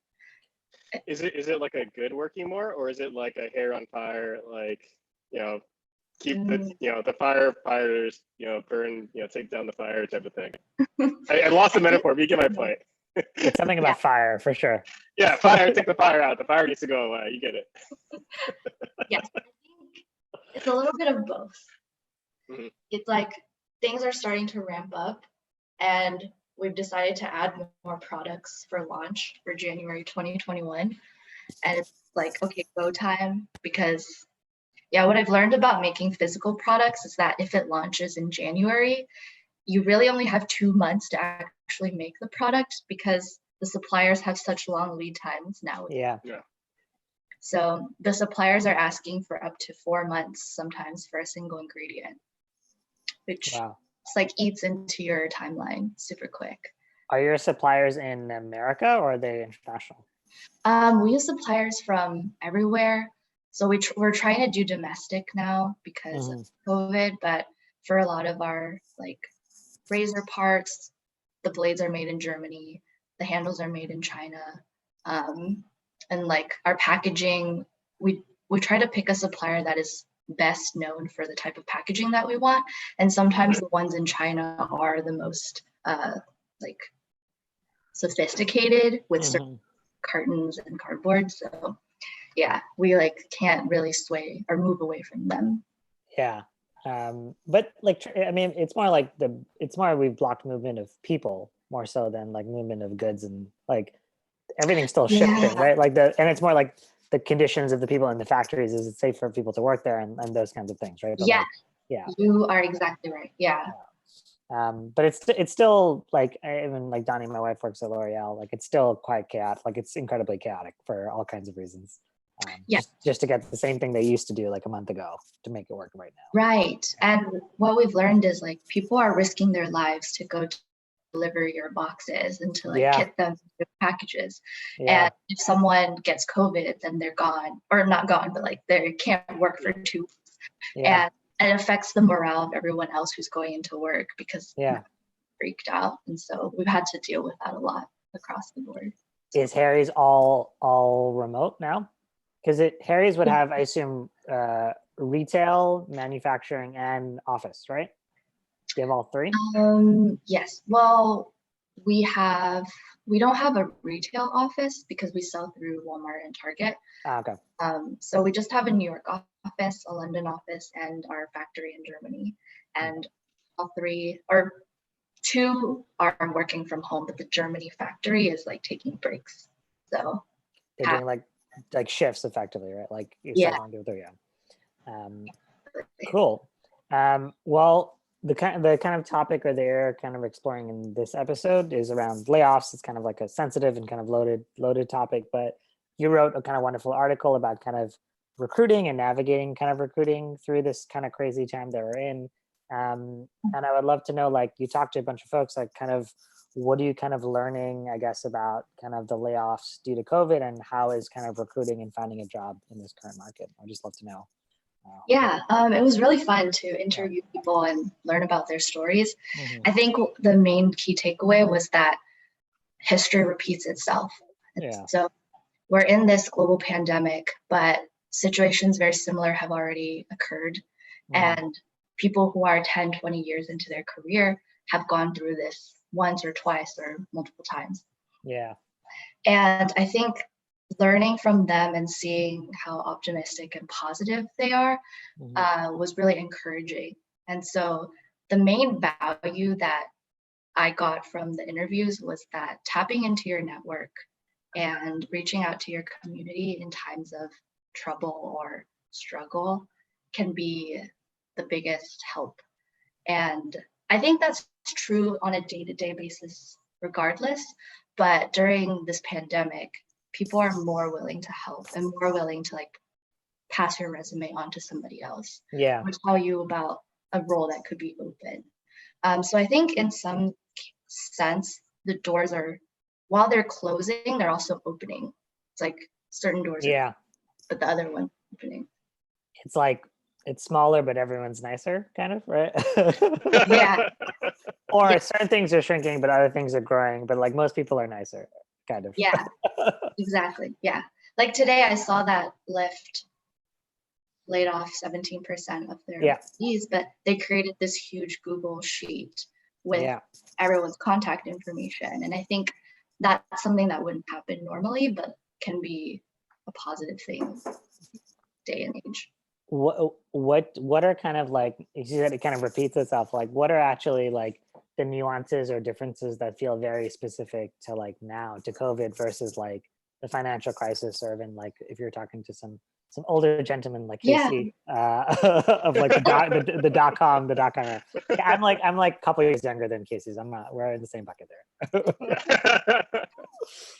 Yeah, I think what Will mentioned was that before with the dot-com and with 2008, those were very US focused, whereas now this is a global thing. It's affecting all countries and all companies basically. But I think what the advice was that it doesn't change how you should react and try to fix the current solution.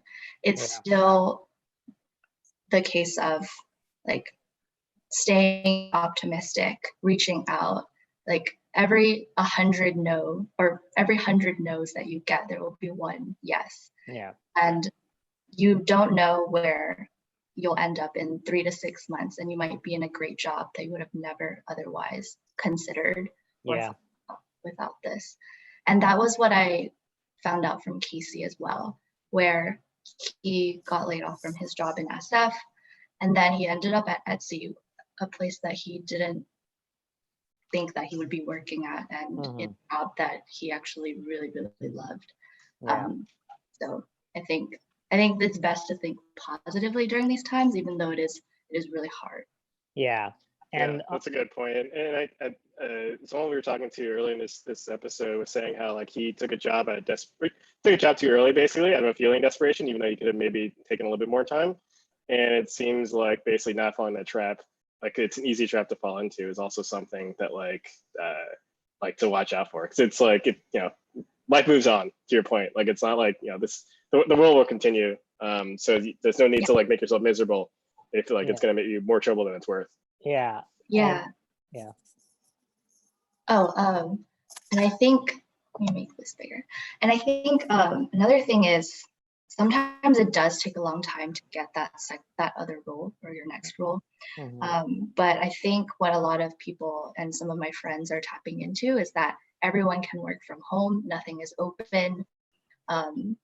If you need to move back in with your parents, it's definitely an open place, and more so now than ever. And so I actually had a friend who she was furloughed, and she decided, I'm just going to move back home since everyone's home anyways, and take this time to make a career change versus staying in her job.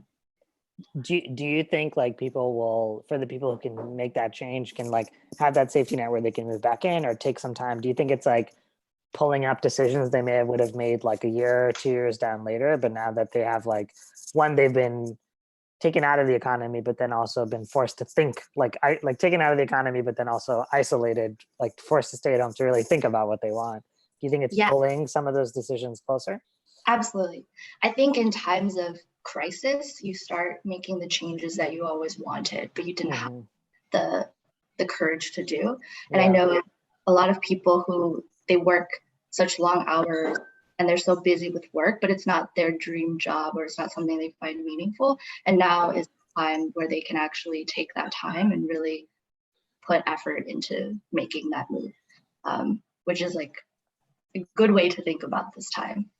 Yeah, it's a very restorative way to think about it too. Like if it's gonna be a pandemic, might as well get something. Might as well work through some issues, right? Like might as well get to the bottom of some stuff. Was anything kind of surprising to you, or like took you off guard, or was like kind of revealed some interesting aspects to you that you didn't really think about?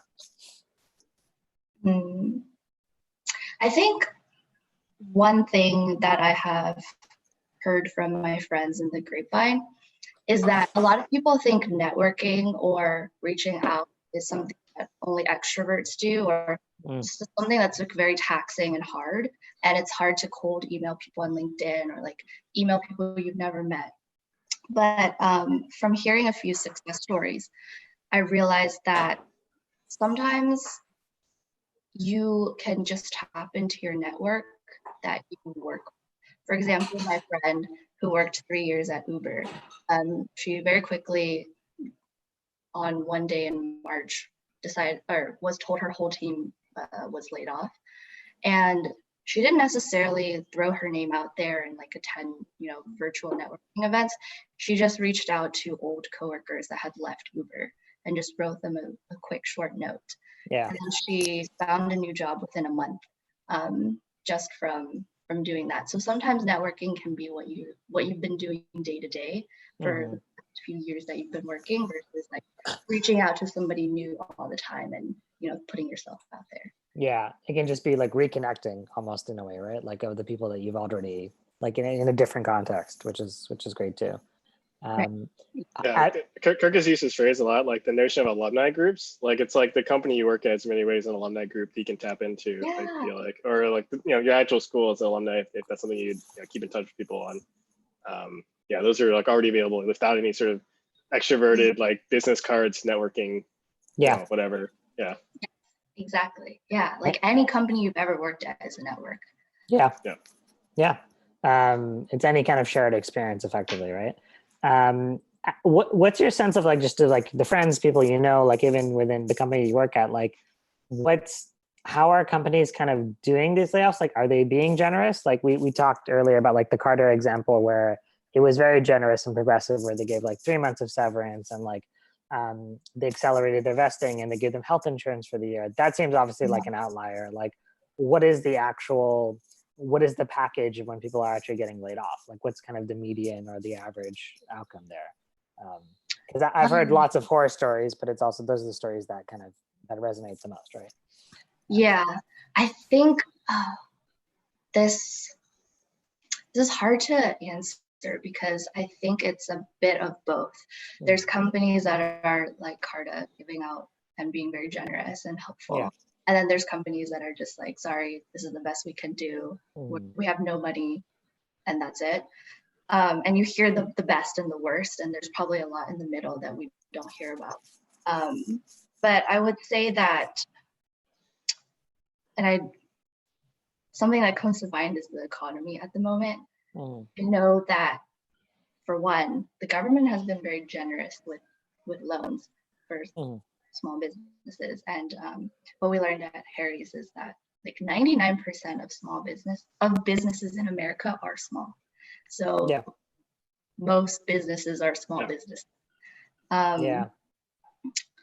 And I think it's really up to the founders and the leadership to kind of set these packages, because there is help when if they were to go look for it and ask for it. I know for us, our founders, from the minute COVID started, they started thinking about like, what projects can we cut? What travel can we get back? Obviously, we're travel now, but just started thinking about ways to not have to lay off people. And as I've been reading about like different founders who have prepared these packages, I think that just goes to show that joining a company, something to consider is the leadership team. You want to work for founders that will respect you and take care of its employees versus just being another, worker in the beehive. In the beehive, the worker bee.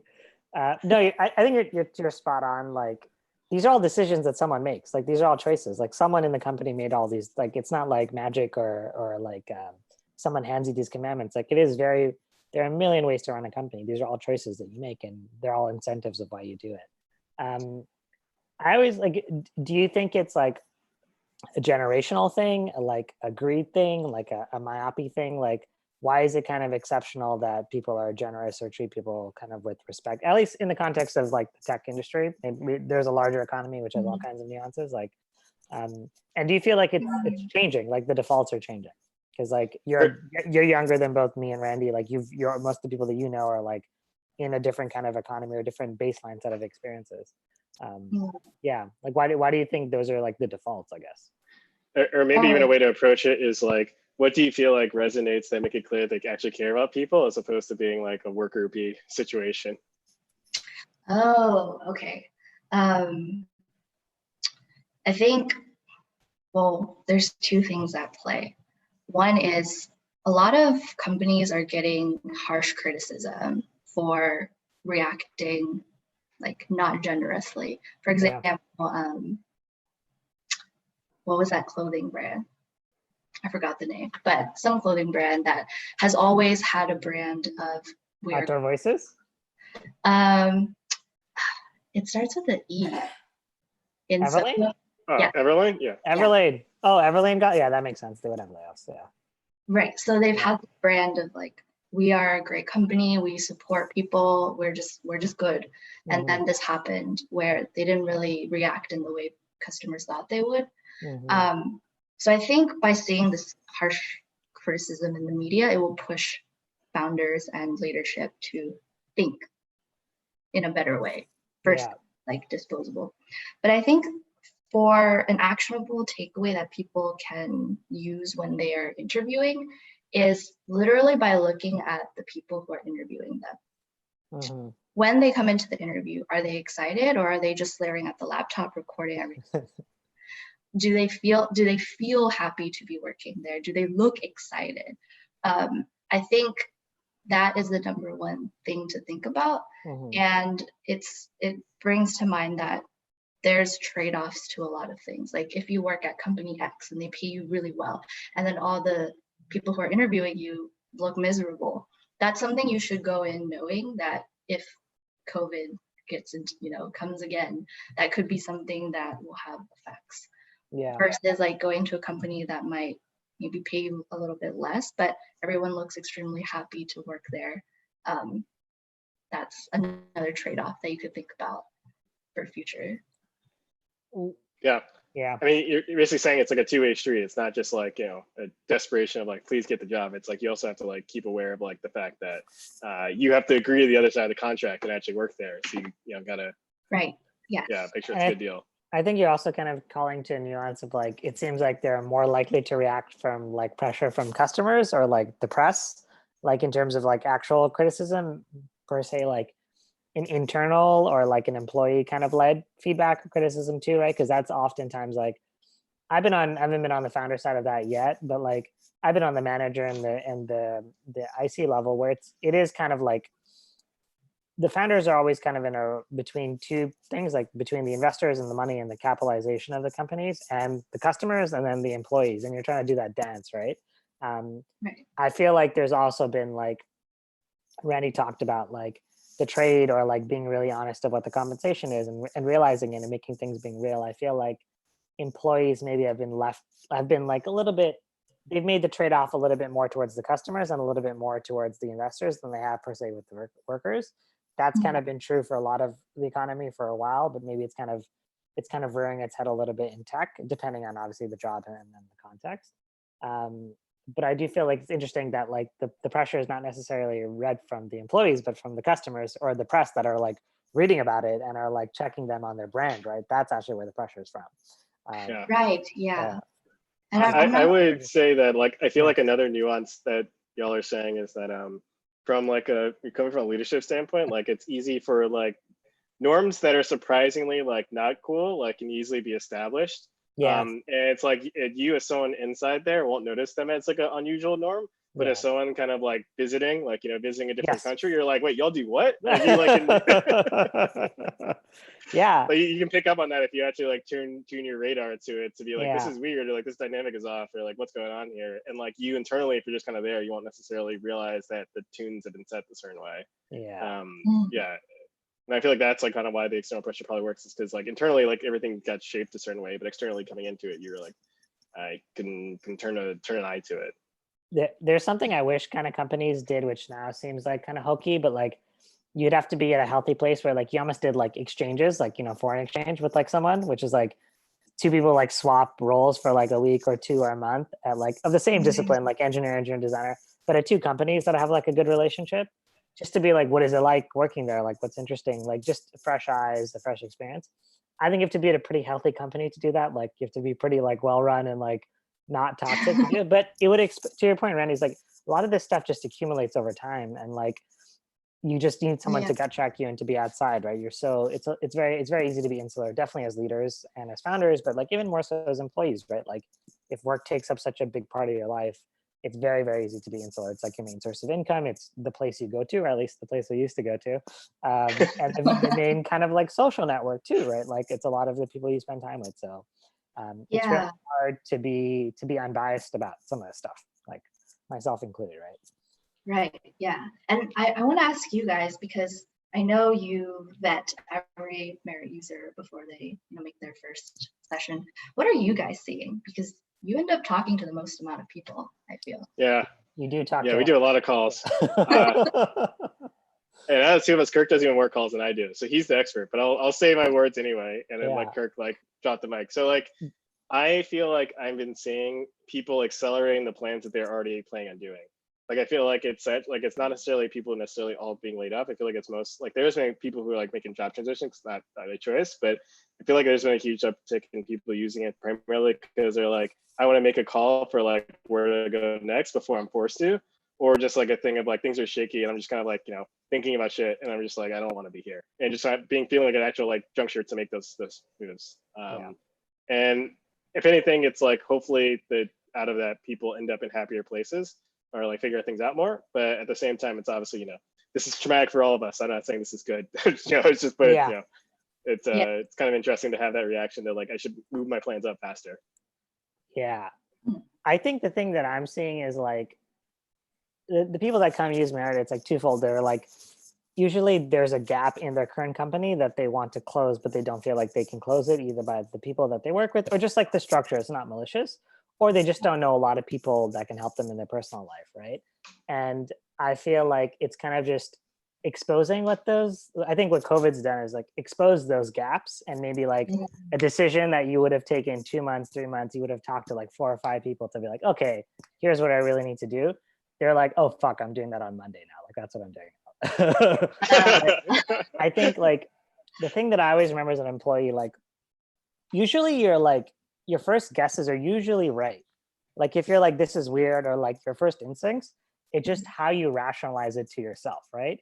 And I think COVID just kind of skipped the rationalization part and been like, this is just the reality. Like, oh, we don't have that. That's an obvious gap. That's a huge missing piece of our business. Or like, it's really shaky. Or like, this thing was very flimsy. Or we can't coach these people. Or like, we don't have a good working relationship. All these like assumptions, like things you were teasing at.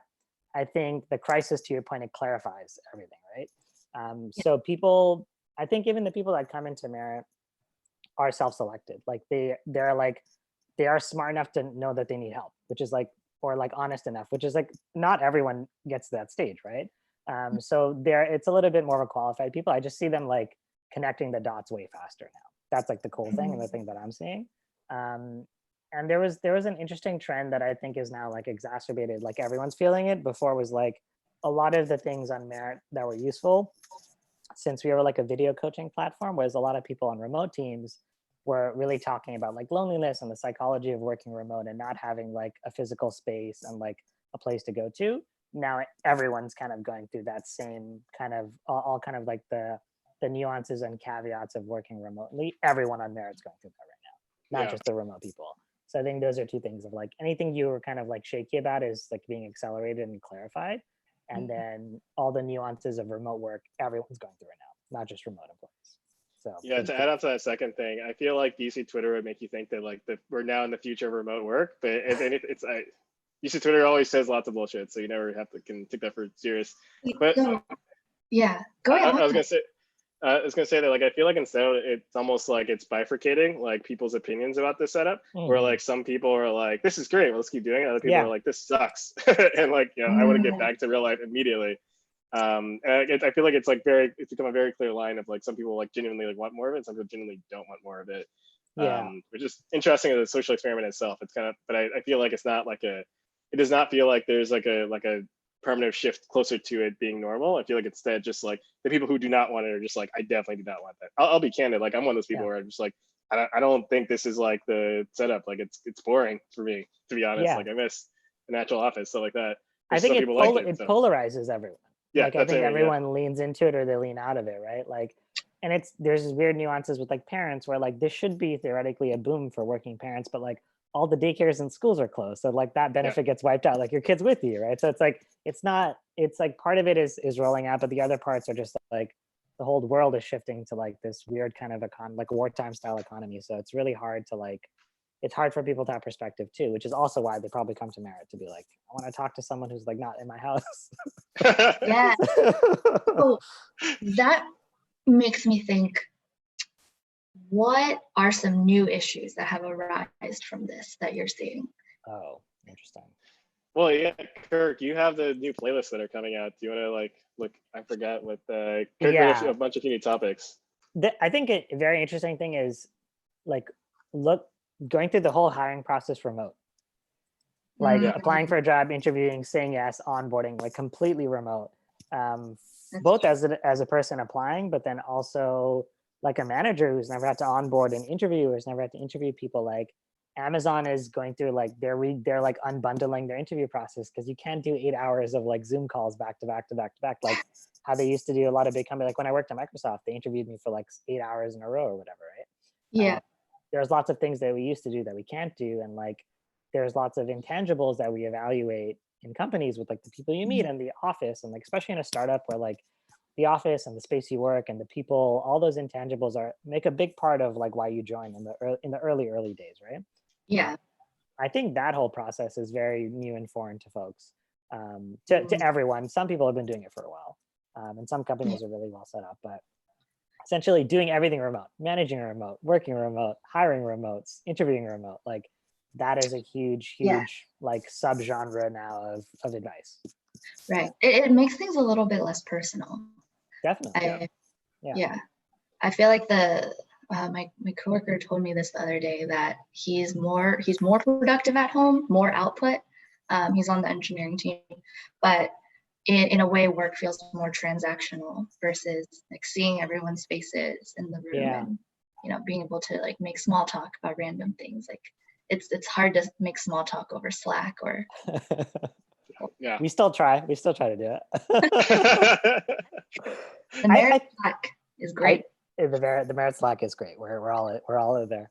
I think there are like some metaphors that can be translated to digital spaces, but I think there are other things where like there just needs to be new metaphors and affordances. Like we need to come up with new ways to socialize, but also acknowledge that like it's different than choosing to do this and then being forced to do this. That's a huge thing, right? Like like no matter what we do, we're all still forced into this. and like it'll never truly feel great, right? So Right. that's something that everyone needs to like always keep in the back of their head, like all like the VC Twitter type people, which is like, it's great if you're pushing some investment thesis, but like no one likes being forced to do stuff, like literally no one. Like very few people like being forced to like adopt this whole lifestyle change. They would love to try it and like try it gracefully, but very few people like being forced into this. Yeah. I still keep referencing Nate Silver got really mad at one of the VC Twitter guys, like some Bijan, or I forgot his name, Bijan, I think that's his name. Because basically he was like doing some VC Twitter thread where he was like, the future is going to be completely different now. People will never go to restaurants, yada, yada, yada. And basically like Nate was like, I'm obviously going to go to a restaurant the second they open. But also it's like the world has survived like literally the Black Plague. Like we have done other crazier things before. This is not like slow your roll. It is really hard to kill everyone. I've thought about this. It is actually quite hard. It is very hard. So like, but it's very easy to feel like that. It's very like I've been in the like doomsday. I'm like in deep Twitter holes, kind of going through this, right? So like, I think that's definitely the biggest trend is like just how do I do everything remote and how do I match it to like the old way to doing it, and like just acknowledging that it's almost impossible sometimes to do that. Like it's impossible to have that small talk. We have to embrace that it's a whole new environment. I think the mistake is like what I did before, which was like just try to work like how I worked in my office here, and then be upset when it's not that. And then it's because it's not gonna be that, obviously, right? It's like so I'm like, no, like the whole point is to like like it's more work, but it's like to just deconstruct how you work, which is like really painful to be like, well, what are all the things I did? Why did I do them? Do they matter anymore? Like some of them definitely don't matter anymore. And then like put it all back together, which is incredibly taxing and painful and time consuming. But it's like that's kind of what we have to do. I think there are nice side benefits to the video world. Like it is more democratic, and it does reduce a bit of the power imbalance, and it does like open up a lot of stuff. But there are trade-offs to it, like harsh trade-offs to it. I think one benefit of this whole thing is a lot more, I guess, like thought leaders or companies are opening up resources and knowledge to people, I guess, just to entertain everyone. Like you see a lot more Zoom calls, like random meetups on Twitter where people are like, I'm bored, let's meet each other. And I felt like in a normal setting that could be kind of weird, or there's a high barrier to entry, but now it's like there's no barrier to entry. Except Zoom, there's like, we should have some barriers. Let's add some barriers to entry. There should be passwords on our Zoom calls, you know? There should be passwords. So like, turns out people still harass people on the internet. Who knew? Yes. That happened to my friend. Her meeting got hijacked. Oh, really? And they started posting like really terrible stuff. So horrible. Do you engage with that kind of stuff? Like, do you like is now in this current, are you like more willing to engage with that stuff? Because like I almost feel like it all has like a taint to it towards, that's why like even in there as like owners of Merit, like I'm very sensitive of like, let's do a Zoom happy hour. Like it all feels very like it all feels very like not bandwagony, but like if everyone does it, it kind of loses the value. It's gonna sound very like obnoxious, but like I know what you mean. It kind of like if everyone's doing a Zoom happy hour, we don't need to do another Zoom happy hour, right? Like it's fine. To be honest, I've never liked happy hour. Normally, that's just my thing. I've always not liked happy hour. So now Zoom happy hours, no, I don't join those. But what I enjoy are open conversations about how everyone is struggling. And I think that is just like embracing the elephant in the room. So I recently joined the Zoom call a week ago, and it was about maybe you've seen her on Twitter, but this woman named Amanda, who she had to quarantine with her ex-husband to take care of their 3 kids, and she has never spent like I guess more than 30 minutes with him in the past few years. Wow. So now they live together, and on top of that, she's working full-time and managing like a side business. And she just had a lot of like cool things to talk about that were real. And then she co-hosted it with this dude or this guy, sorry, who just moved to New York like 1 week before COVID. And so he's sitting in his 1-bedroom apartment. He says he literally has no friends. Yeah. He's working till like 2 a.m. because he just started this job, and they were just like, help, what is life? And I think those kinds of calls were like pretty entertaining and also more meaningful to listen to, because it's like, life is not a happy hour right now.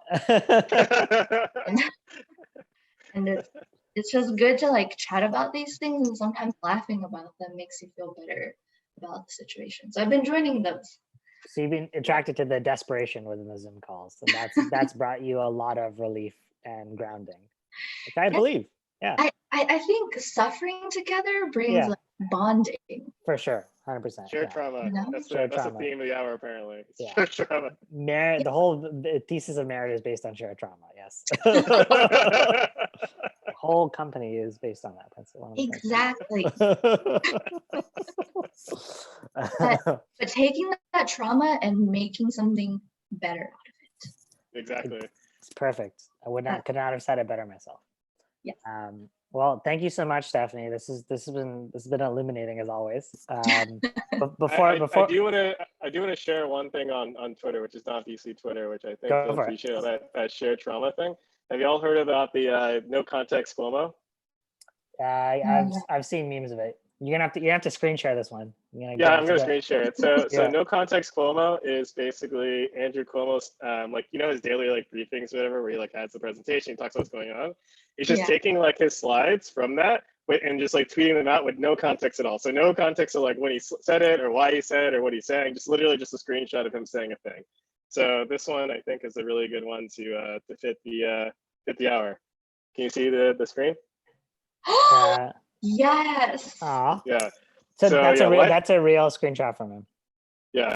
That's a real screenshot from his actual conversation, which is, yes, life will be different, but better. So great. I love that. That's a great way to end this. I can't add anything more to this. So inspirational. And I think New York can get over this. Or we will change, but we will survive. We've survived wars, we've survived the plague. Yeah. There's a New York Times article about like how will New York come back from it. And the article, to be honest, was kind of pessimistic, but like the quote that stuck out in it from me was this one guy in charge of like some real estate like group basically being like, the obituary of New York's been written time and time again, and every time it's been proven wrong. And like that's true. Like the more history you really learn, the more you realize that, oh wait, World War I, World War II, like the like the 80s, like all the civil rights, like every time they're like, it'll never come back. And like somehow it just from the dirt we build it again. So it'll be different but better. It'll be different but better. Yeah. Different but better. Different but better. Steph, before we let you go, I'm gonna ask everyone, which is what's bringing you joy or entertainment or distraction or humor or emotion right now? A book, a movie, a game, a ritual, an app, as the kids call it, a TikTok, a room in Clubhouse with other rich people that you can talk about shit with. All of those things. I think, like, I was so against TikTok when I opened it in December. And I was like, why are there so many 15-year-olds like seductively saying, don't understand this? Seductive. Yeah. I didn't understand, but now I'm consuming so much more content, and it is bringing me joy. But injected in my veins. But honestly, I think what brings me the most joy are just like things like this, just connecting and talking about like what people are going through and how we can get through this together. Honestly, that brings me more joy. TikTok is like distraction. Well, I'm glad we could bring you some joy on this Friday afternoon. And I hope the blinds go from closed to open or open to close, whatever, some form of transition. They're closed the past few days, and today they're wide open. There you go. It's a brave new world. It's wonderful. Imagine the sunshine outside today. Thanks, Steph. Appreciate it, as Thanks, always. guys. be safe, stay safe, and we'll chat soon. It was always great to chat with you. Yes, chat soon on Slack. Everyone join. Bye. On Slack, on Clubhouse, on TikTok, and everywhere. Yes. Okay. Bye. Bye, guys. Cool. All right. Anything else before we close it out? That was a great episode. I enjoyed talking to everyone. Lots to learn. I appreciated Casey's stories. I thought Ben's kind of emotionality too was awesome. Steph's kind of optimism, and Casey's just wild life of playing video games and applying to jobs. I held my belt so fat from like the smoking meats reference. You know, Smoking meats. Yeah. So smoking meats. So it's like we can include that in the notes. Smoking meats felt like the genre of that conversation. Just smoking meats. We can add that to the show notes. All right. On that note, everyone have a great week, and we'll see you next time. Bye.